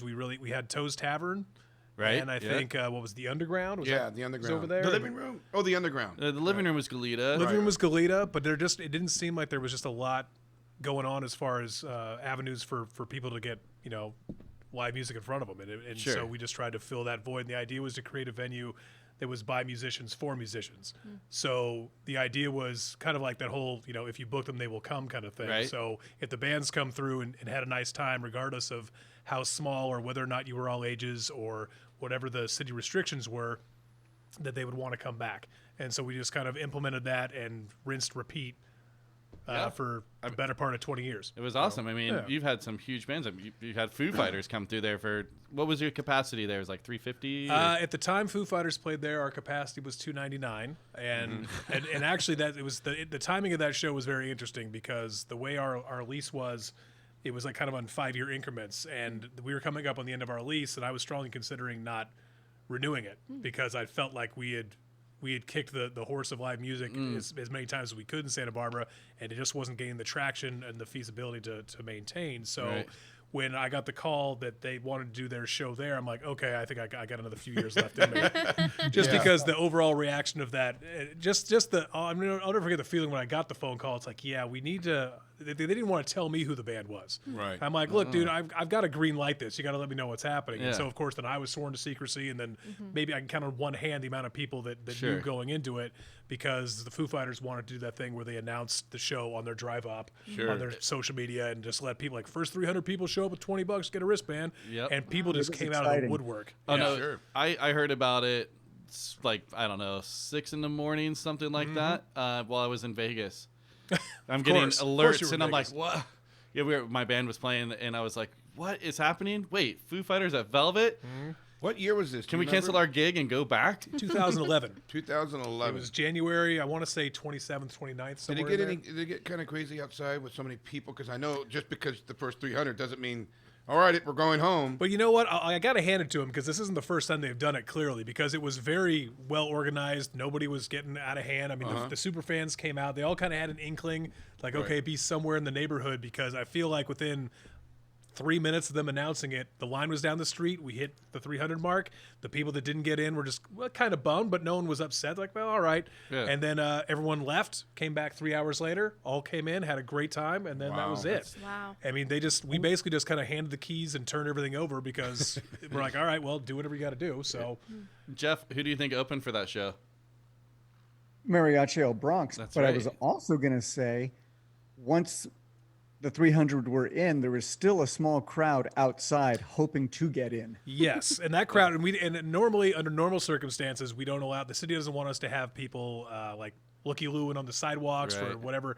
And at that point, it was I think it was an off night of the week. We were just like, let them watch. I mean, Yeah. Jeff, I have a feeling you were one of those people. I'm so glad you did because I was outside, but I did get in. oh, you did. Oh. Oh, well done. You did? Yeah, because I mean, Oh, the of thing is course. with that capacity, the way I look at it, I got to the point after, all those years of doing it, I could look in the club and guess within about 3 people about what our capacity was, and I also knew what it looked like. So, and we knew because the hype with the radio station that the police would be on us, so we tried to stay, give or take within 10% of going over. So it ended up being fine. And even You the have police. upstairs, downstairs too. We had the that's upstairs, downstairs, and the police that did show up showed up because they wanted to see the show too. So Hell yeah. it was one of those things. It was one of those moments that I could probably count on one hand the amount of moments over those 2 decades that renewed my my interest in keeping live music happening in Santa Barbara, because with all the obstacles we had, there was plenty of times I wanted to quit. And it seemed like those moments just timed themselves out right when I was about up against the wall. I was like, okay, got a little bit of fight left in me. Let's keep at it. That's So awesome. I remember when you Toughing had it out. me first play for 2 nights in a row, how bummed I was that I didn't get my tickets. And, and there was a big cardboard sign that said, yes, really sold out. Don't ask. Yeah, quit asking. Quit asking. Yeah. I want to let you know, though, I can't tell you how thankful for me that you had live music going. It wasn't just because I was able to play there, but there's so many people that you probably don't know of how they've been affected by live music, and because of you keeping that up. And I understand your frustration and all that, and just power through and that. There's been so many people that have filtrated through that wonderful little place that you have affected, not knowing, because they go out and see live music, and it changes people's worlds and it changes people's lives. So I've had a lot of good times at Velvet. Yep, so me thank too. you for doing the best you can to keep this open for 2 decades. That's Yeah. outstanding. Yeah. Thank Yeah. you. Yes, You're- that was hey, amazing. My pleasure. There was a lot of, I'm really trying to focus on the good times. And when I look back on it, I mean, of course, with any business, there's going to be your ups and downs. Sure. But it's got to a point where I think the fight and the negativity was starting to outweigh it. And I think Right. in any Yeah. business, that's when you've got to make a change. And Totally. so, I Well- mean, and especially with State Street, what happens is, the rent, your numbers stay pretty much the same, but the rents, your overhead just gets higher and higher and Crazy higher until high, you're yeah. basically working for free or coming, out of your own money just to keep it going. And at some point, it's just not viable. It's not sustainable. Yeah. So, I mean, we had a good run in Santa Barbara, and hopefully, somebody else will take the reins or pick it up, because I remember when I first started it, it was right when they just started cutting music programs in schools, Right, which I thought yeah. was devastating, because that's what saved me as a kid, probably likely saved both of you. Absolutely. It just gave you a distraction to do something positive and channel your creativity in a positive way. Yeah. And if you take that out of schools and you don't give, these kids that are coming up any other avenues, it's just bad for everybody. So Yeah. Yeah. So let's jump back a little bit, because you have a very interesting. We called you the upbringing. Renaissance man. Before you even owned the club. what's that? You lived an entire life before you owned the club. I would say Yes. a couple lives. A few. I mean, I've never. I knew early on I didn't want an office job. I knew that I couldn't live in a cubicle. That just wasn't for me. But I mean, what were you guys referring to exactly? The farming is. I'm going to jump all the way back. All the way back. Yeah. So okay, I grew up on a farm up in Northern California, up a little town called Red Bluff, which you guys just drove through. Yep. On your way to Shasta Lake, which is awesome. And yeah, it's a very ag heavy community. And when I remember earlier on, we started out with cattle, and we had some cornfields and that kind of thing, and we had prune orchards.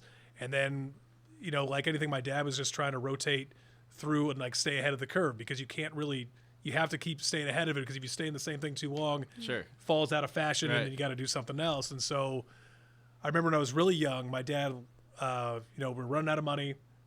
He had to go down and take a job as a plumber down in San Diego for a year. Excuse me, to save up enough money.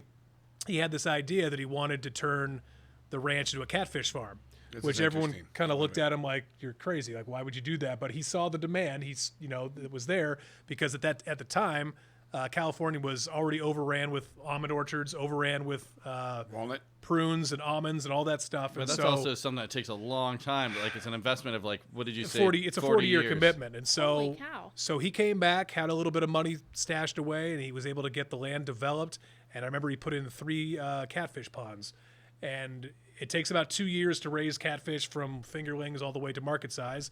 And so that what you do is, you stock the pond, and they'll only grow as big as their environment allows. So once there's too many of them in there, you cut that in half, put another pond, cut that in half, and it just expanded until I think at the peak we had upwards of 30 or 40 ponds that were all football field sizes Holy each. cow. Insane, huh? And we were delivering 3,000 pounds of live catfish a week down to the Bay Area. So that was my college job, or my high school job was, Wow. when I was 16, getting up at 3:30 in the morning, loading up, 2,000 pounds into the back of this truck, getting down to the Bay Area before traffic hit, have them unloaded in the 3 spots before 7 or 8 a.m., come back, and then you had to feed the fish and all that stuff, and then you're in bed by 5, and then next day rinse and repeat. Wow. So gnarly. Wow.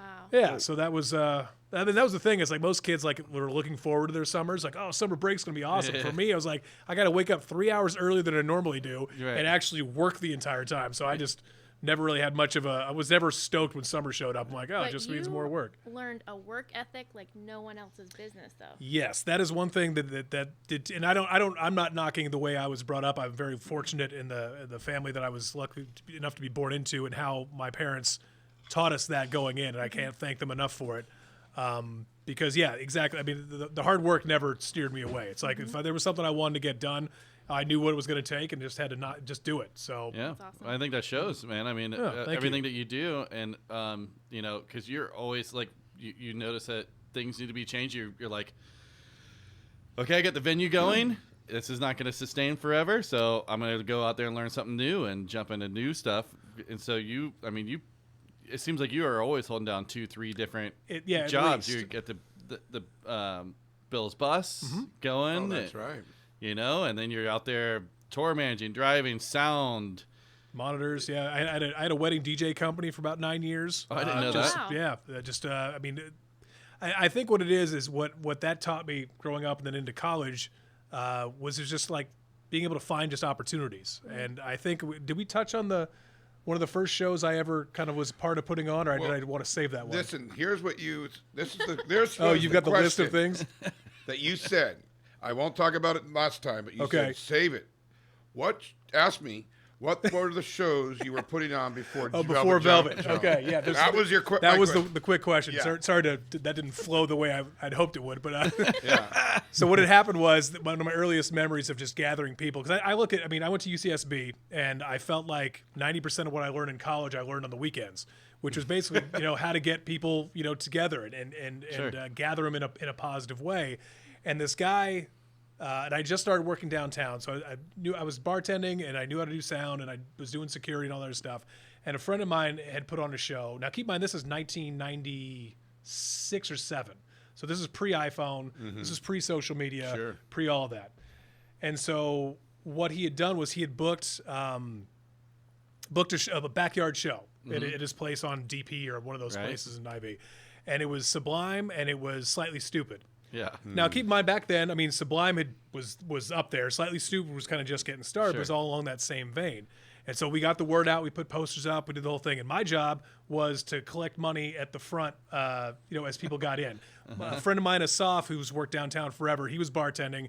And then a couple other guys were just kind of walking the floor. And the guy that put the whole show on was, I don't even know where. I didn't see him the whole night. So anyway, people were giving me $10, filling up backpacks full of money, taking them to the trunk, putting in the trunk or whatever else. Slightly Stupid goes on. Everyone's having a great time, right?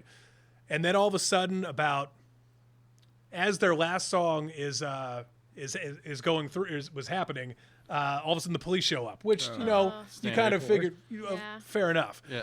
But so the party gets shut down. Everyone's bummed, but they were pumped. They got to see Slightly Stupid and whatever else. Now, what I didn't know until after the fact was that, and which you could never get away with now, was that Sublime was never booked. The guy called the cops on himself. In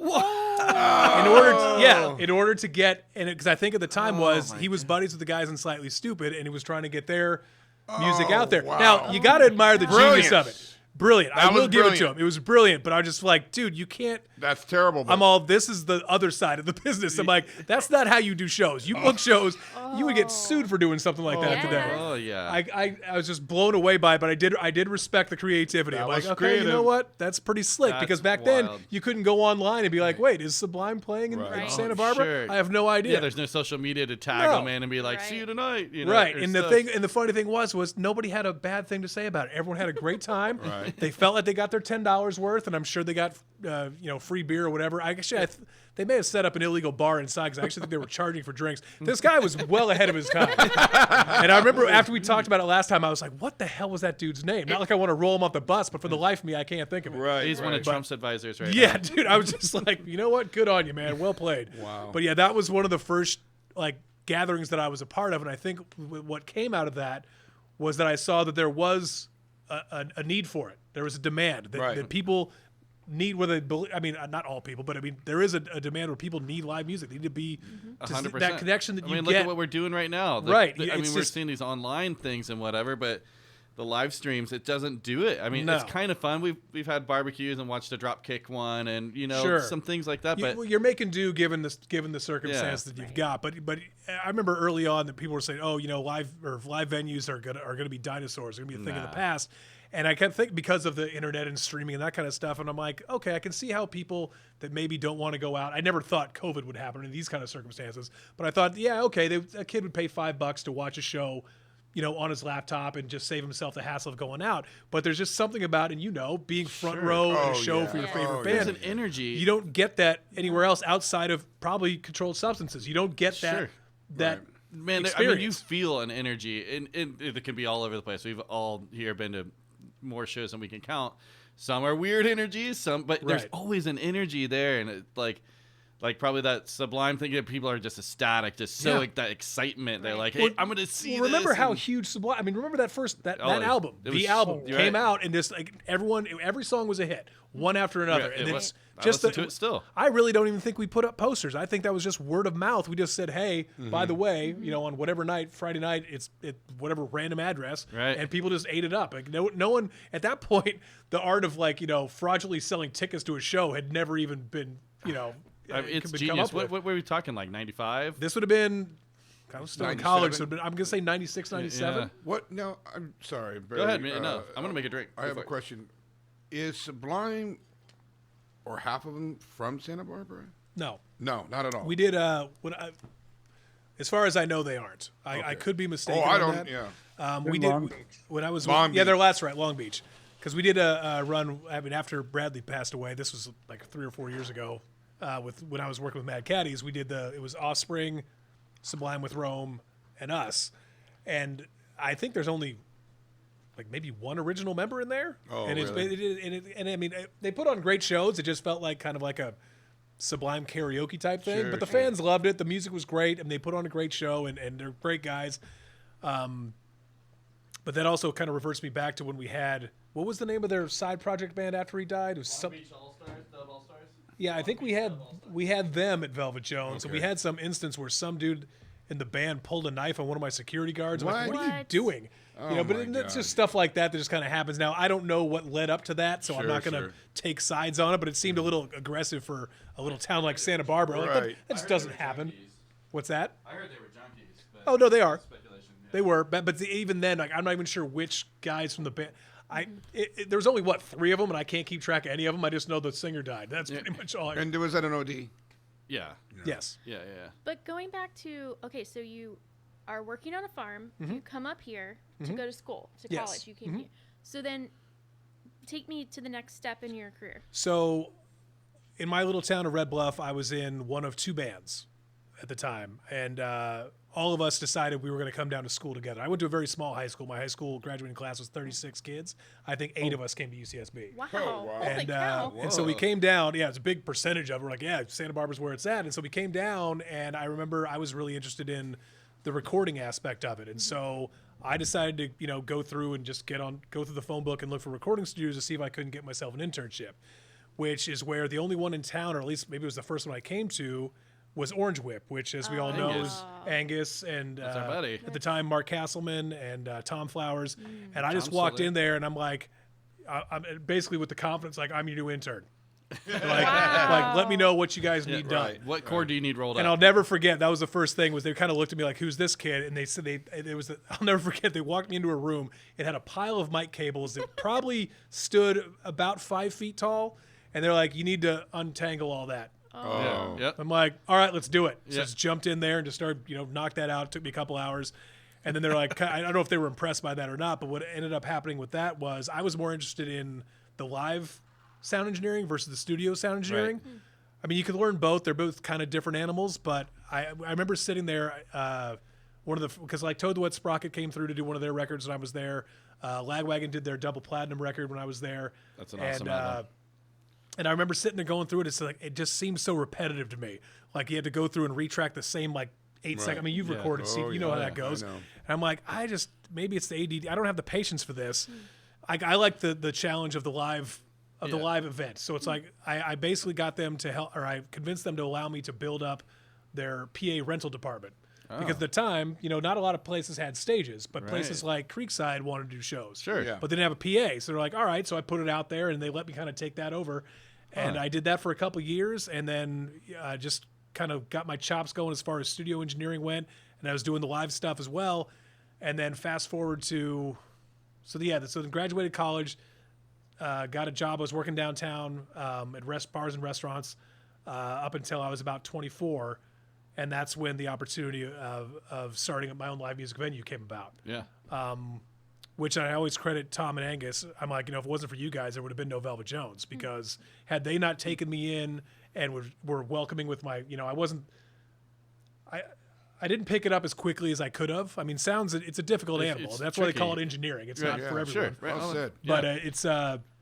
But just kind of learning the ropes on it. And of course they had the beautiful analog board, which no digital board can touch. I think the sound that those guys have gotten out of that, but you have to learn. But I'm glad that I started when I did, because I'm kind of jumping all around here. But I feel sorry for the engineers that were coming into Velvet in the later years with just a thumb drive in their hand. I saw that. And they have no idea. Right. Like, I'm like, do you know how to start a show? Like, if I took that away from you, are you powerless? And they're just like, Yeah. yeah. And they're like, well, this isn't the board I'm used to working on. I'm like, you got a lot of work ahead of you. Because I think it would be much easier to learn on an analog board, because then the digital boards all make sense. Yeah. Right. Whereas if you learn on digital and have to backtrack, it's that like learning makes a new lot of language. Yeah, So right.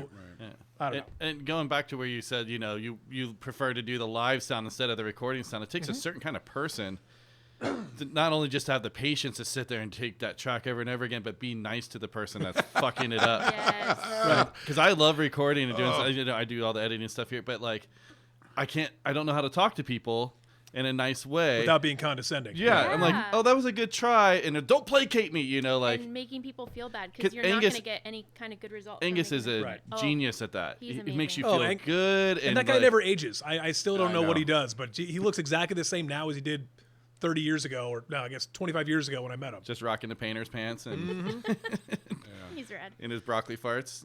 He'll fart on you in that studio. That's something that'll happen.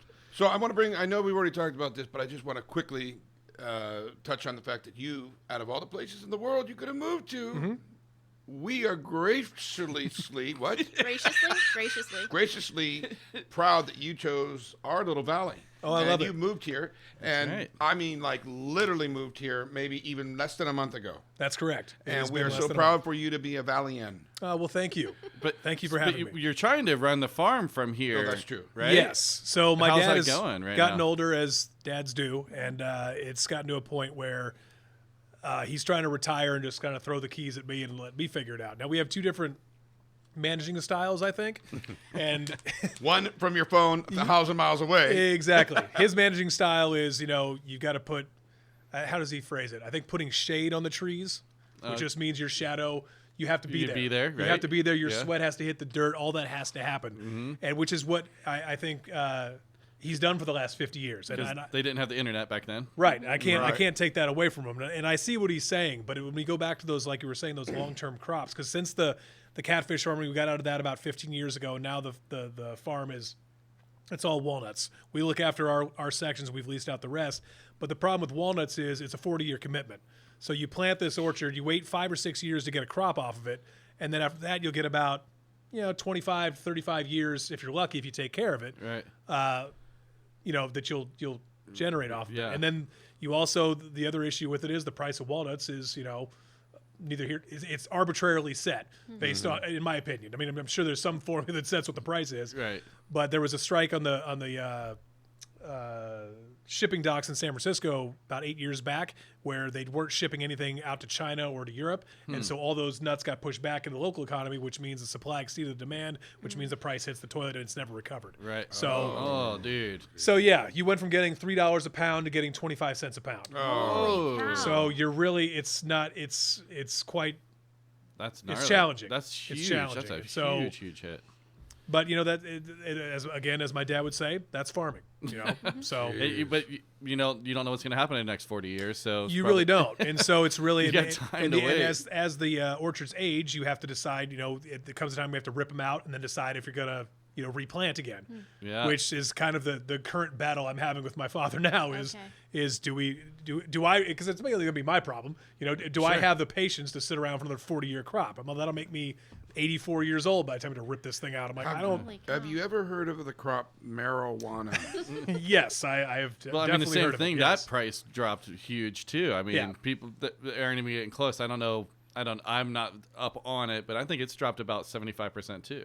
It per fluctuates during the time of year and Sure. where, I mean, yeah, and fall so is gonna be it's good. like anything else. So it's like you were saying earlier. I've never had just the one job. I've always diversified because anything can go at any minute. Sure. And so.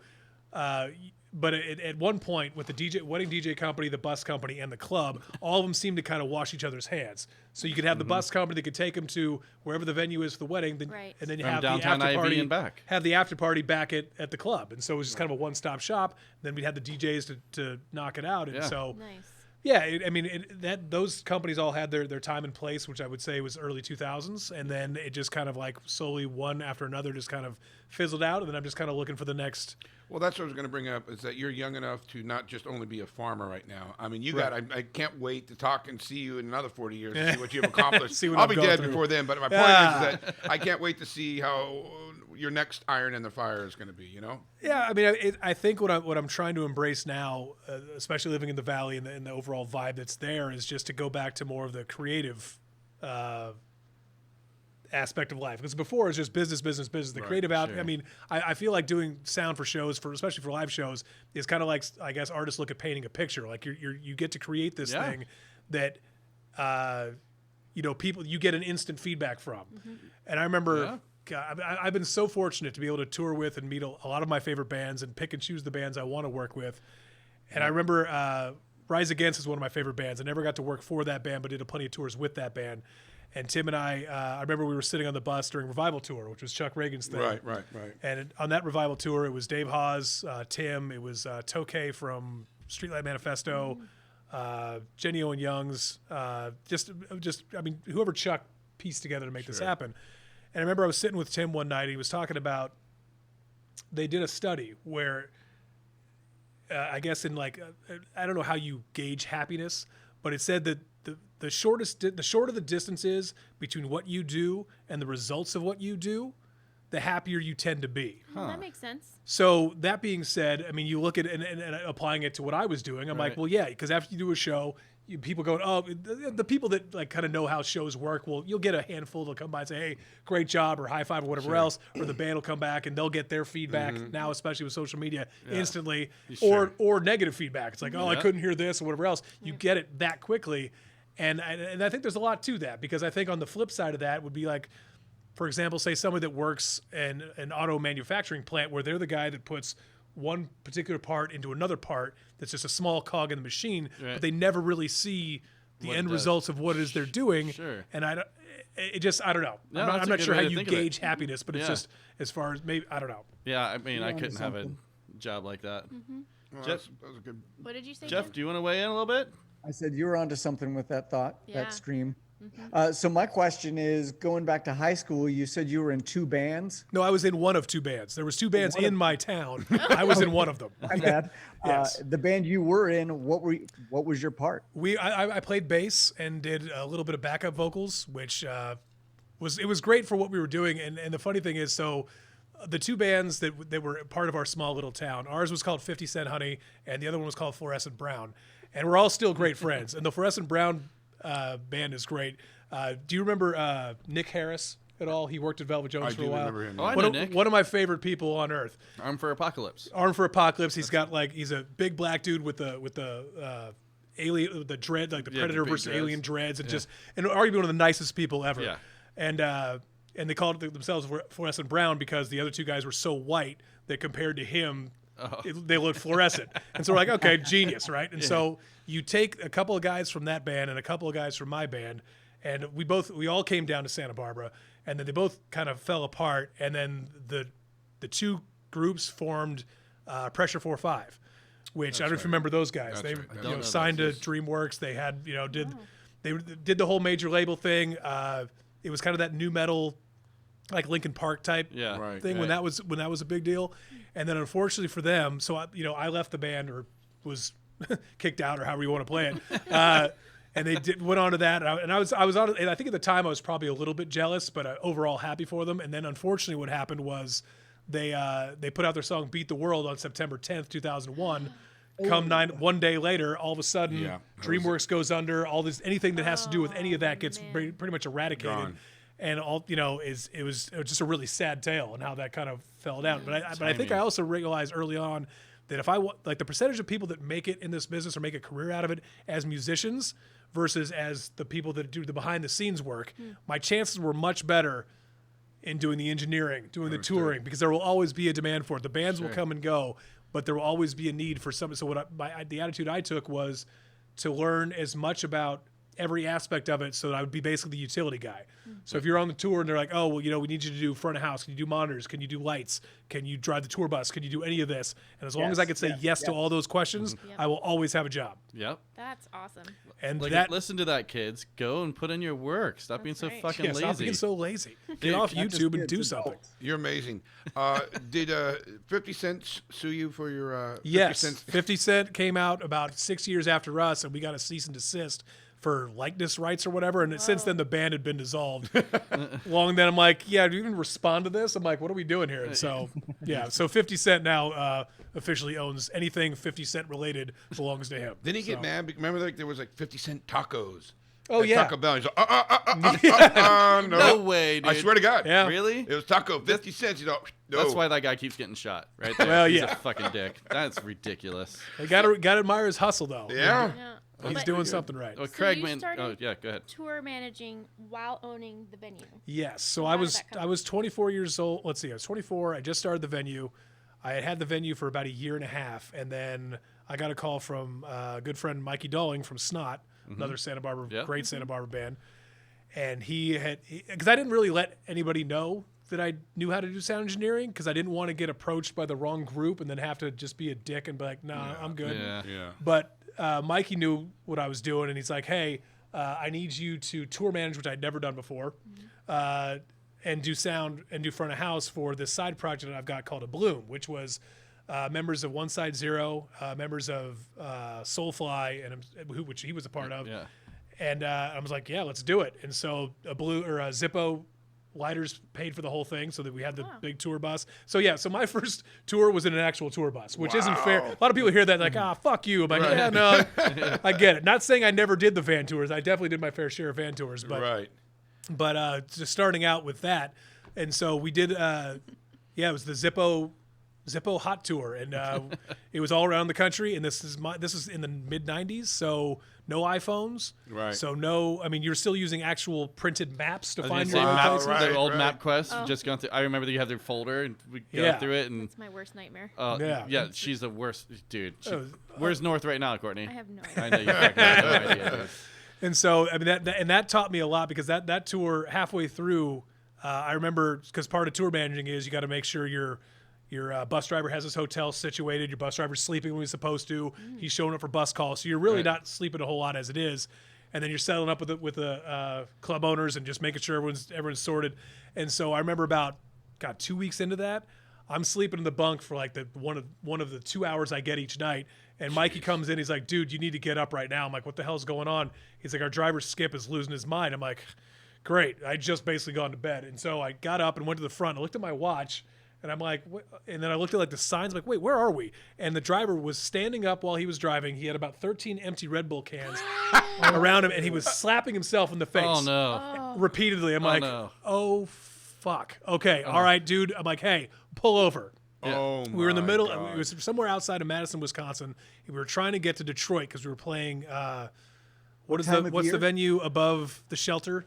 St. Andrews I have no idea. in Detroit. Okay, it's a church they converted into a venue that, and we were supposed to get there. It was a big radio show, and I'm looking at my watch. I'm doing the math on it, and what I deduced was this dude picked us up at bus call, drove for about an hour and a half, waited for us to fall asleep, and then he fell asleep. Woke up realizing we were about 6 hours behind schedule, so he's doing 90 pulling a trailer in a geez. bus, and I'm like, so we stopped, and I was starting to think, and I had just gotten my bus driving license about 6 months prior Oh, for shit. Bill's bus, and I'm looking at him Thankfully. like, this guy hasn't been doing any pre-trip inspections, he hasn't been doing anything, and on one of the outside tires, you can see the radio starting to come out of it. Oh, my Oh, my goodness. I'm like, we're not going anywhere. And they're like, so it's a Sunday morning. We're in Wisconsin. We got some tire shop to come out. Again, we're losing even more Yeah, hours. yeah.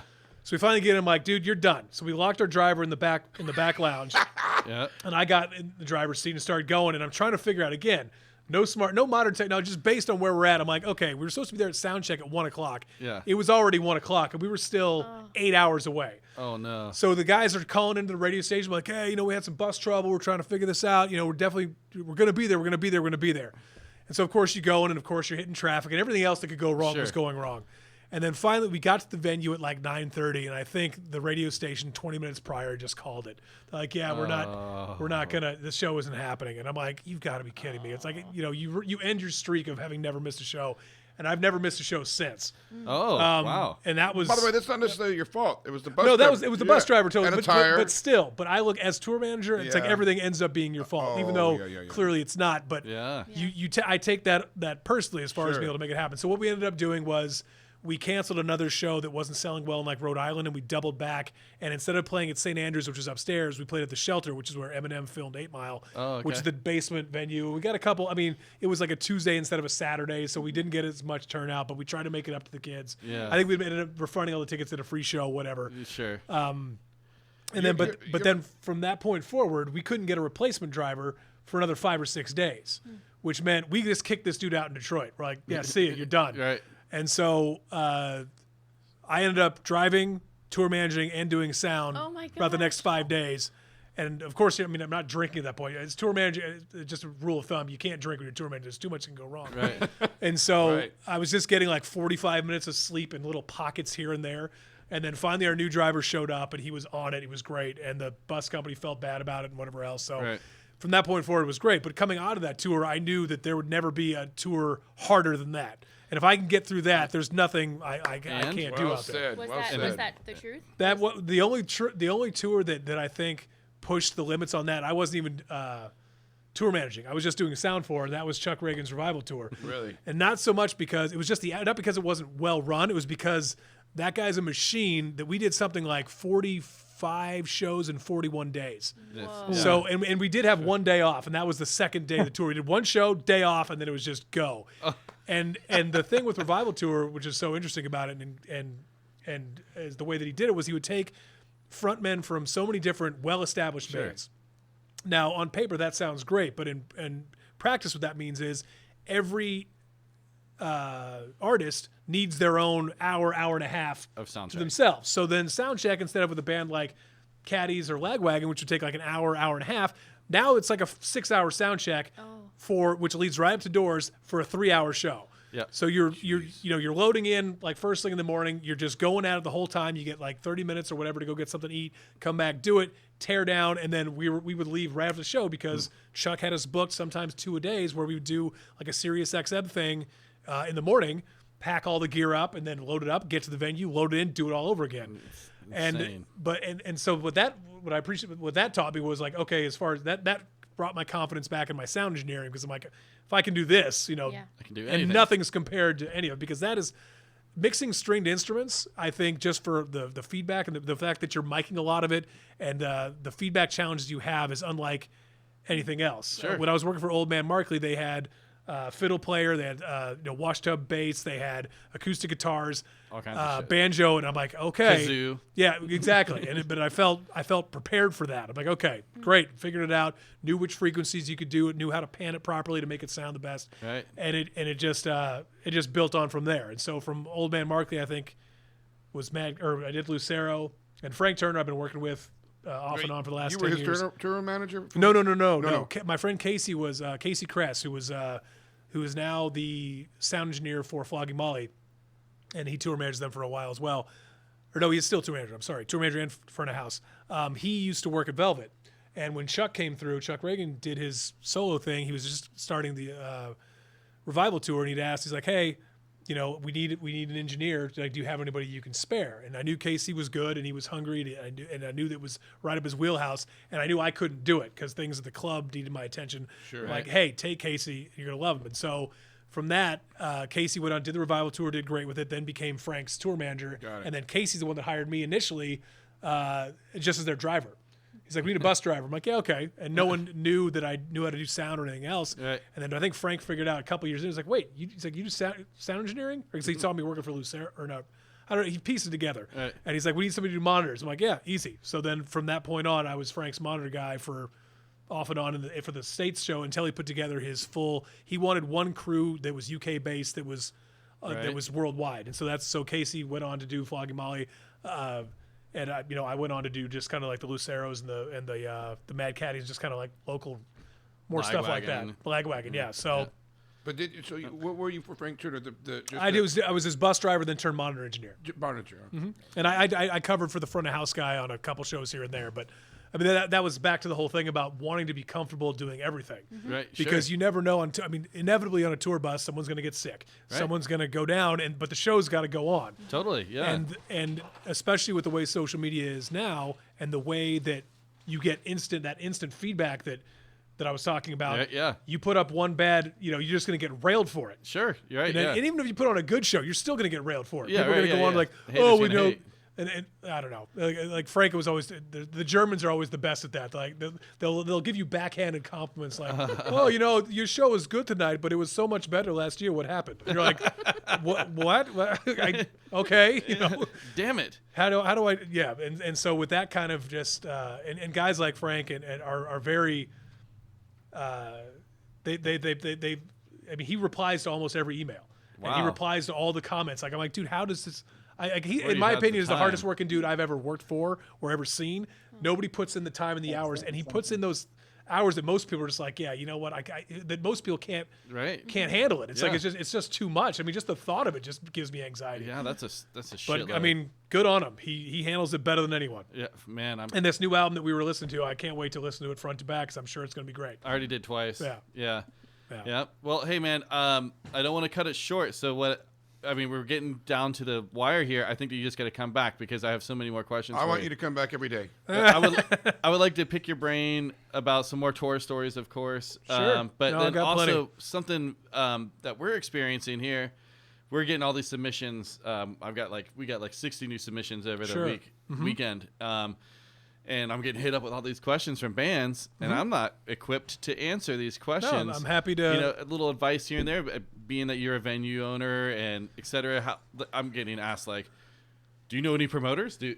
What do you think? How do I target this? And all those questions. That's a whole hour-long session in itself. That's what I mean. Maybe the mechanics of dealing with whether or not you need to if you're a band today, like I've been out of it for a little while, and I don't envy the challenges that bands have now. It's a whole new ball game, especially because of the way people listen to music versus the way they did like when we were growing up. I'd go out and buy the Public Enemy Apocalypse 91 album and listen to that shit front to back. Yeah. Or Jane's Addiction, anything like that. And so, but now the way people are listening to music is just YouTube. They'll hear one song or not even the whole song, half of that song. And so then where's the money come from?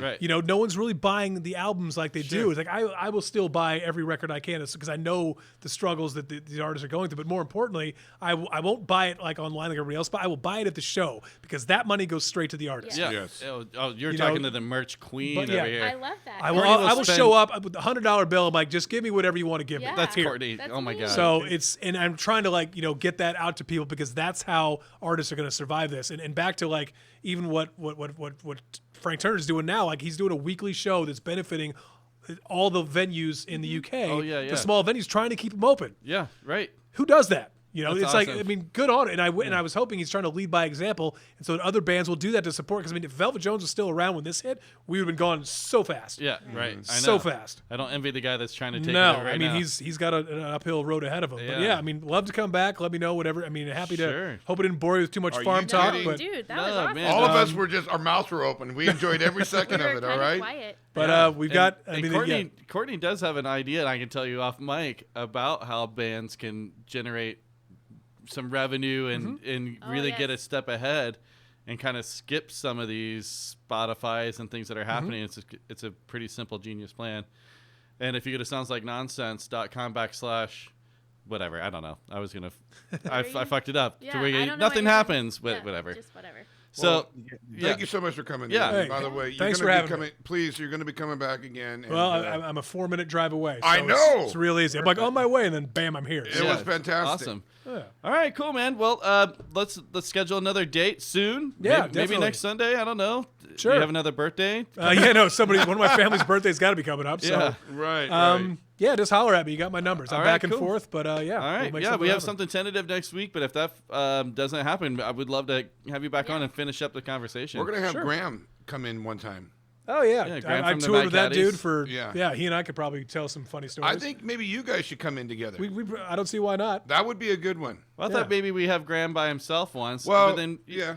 You know, Either also way. we do these happy hours from every now and again where we have a few different people come in and we just kind of hang out. We listen to submissions that we've got, like the top 10 bands that we're listening to that have submitted to the show and all that kind of stuff. So It's a terrible story, but next time ask me how we used to go through the submissions. Okay, let me write that down. oh yes. Oh, I'm so curious now. Yeah. Yeah, it's not. It's not one of my prouder moments, but Oh my god, I can only fucking. well, we did. But I will say this: we did listen to them. We did give them at least one full song. I remember, but we'd always do it on road trips, and I'll just leave it at that. I had a friend that had a label for a long time, a pretty well known label, and he'd be like, "Go ahead and file that one." That meant trash. Yeah. Anyways, It sounds harsh because I mean, especially now knowing, I mean, in the small band that I was in that went nowhere, knowing the effort that goes into just getting that out there, Yeah. and just to have it being dismissed so quickly.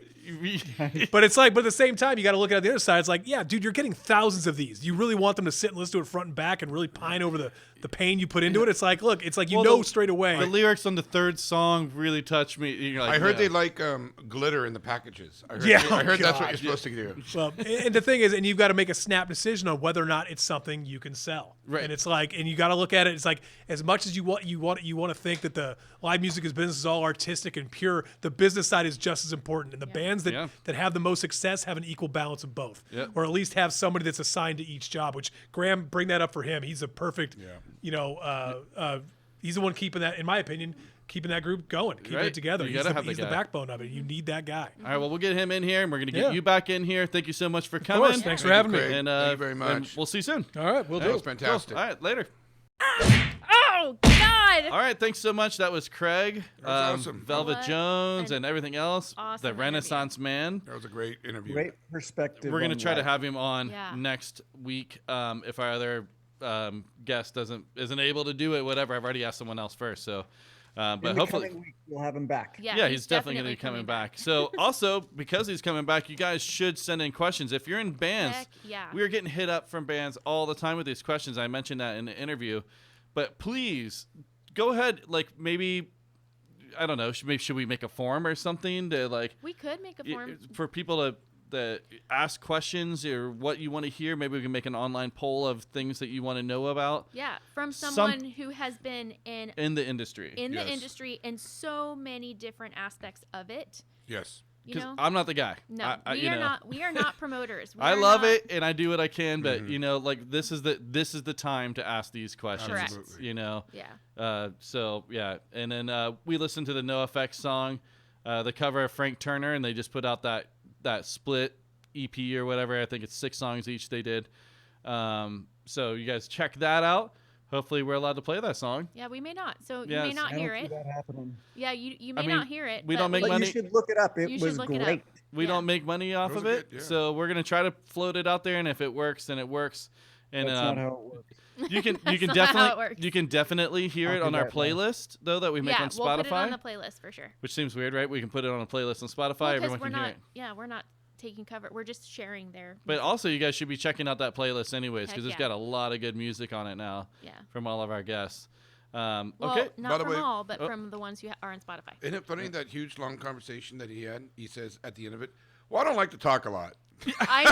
I As heard he was that. leaving, I normally don't talk. Or, like, yeah. we- Maybe he just had his first chance to talk. No, you know? no. He you said, want to reminisce about Yeah, things. He said on the phone too, because Jeb is not a phone talker either. He does Yeah. not like Oh, I to know talk to that. me on I the know phone that. at all. Yeah. Well, all right. Well, let's wrap this thing up. Before we went on break, we did have a movie pick, or gave Jeff his options for something to watch. Oh, he's stretching. Oh, he's stretching out big. So, what was it? What did you watch? Well, let's go over what the options were again. I don't remember. Oh, Jesus Christ. Well, clearly the Labyrinth. Okay. What did I bring up? I think I said Killer Mike's show. I can't remember what I I said. think so, but I'll give you credit for it. No, because I'm gonna keep saying that until you watch it. I started watching it. Uh-huh. Yeah. I can't remember what I said. It was something kind of weird, but I was like, don't do that. Just watch the Labyrinth. Okay, so So, what I ended up going with, I searched and I searched for that movie about stuff with the guy and then the girl and then there's betrayal that Ben had Oh, suggested. that Ben. I couldn't Yeah. find it. Couldn't find it, and I couldn't Shocker. summarize it the way he did either. But I did read 3 books, and I watched The Fog of War. You should check that out. Earl Solid Morris. documentary. Earl Morris, Is that fantastic. good? Earl Morris.